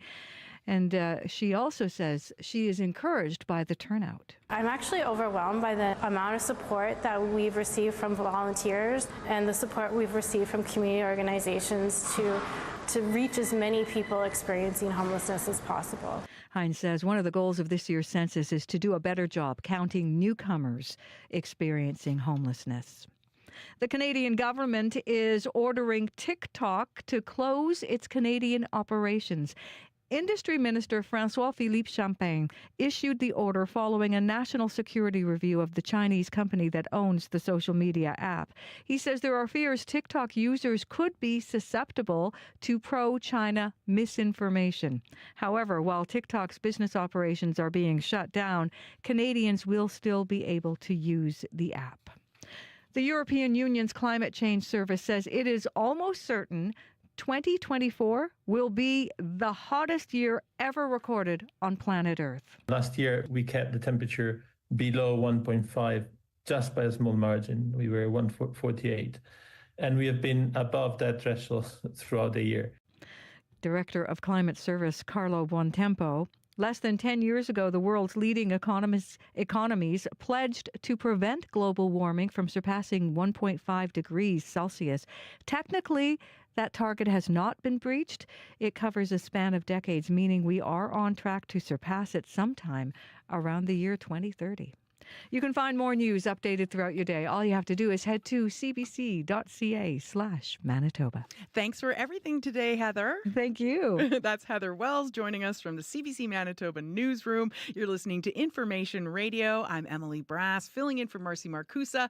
And now with a look at the weather, here's Abby Adiemi. From Churchill to Winnipeg, the weather is a mix of sunshine and breezy conditions with snow and rain in the northern parts, and temperatures will be warming up to around 10 in southern regions, but the wind is something we need to take into consideration. It's going to be picking up. It's already picking up. It's getting breezy, gusting all the way to about 43. It's going to be getting close to 60 later in the day. Yeah. So it's going to get really, really windy. Though it's nice down south, western areas are going to see highs of 14 in Dauphin, 12 in Brandon, and 11 in Morris. Warm, but you need something to cut the wind. Thank you, Abby. Thank you. That's Abby Adiemi, our studio technician, and in the studio right now with a hot tip from the traffic line, here's Corey Funk. Well, we've been talking about really snowy conditions on the highways around Thompson today. Just got a call from Nancy in Thompson, says really slippery in Thompson as well. People slip sliding around on sidewalks on the road. So thanks for that call, Nancy in Thompson. And just be careful, particularly between Split Lake and Sundance around Gillam.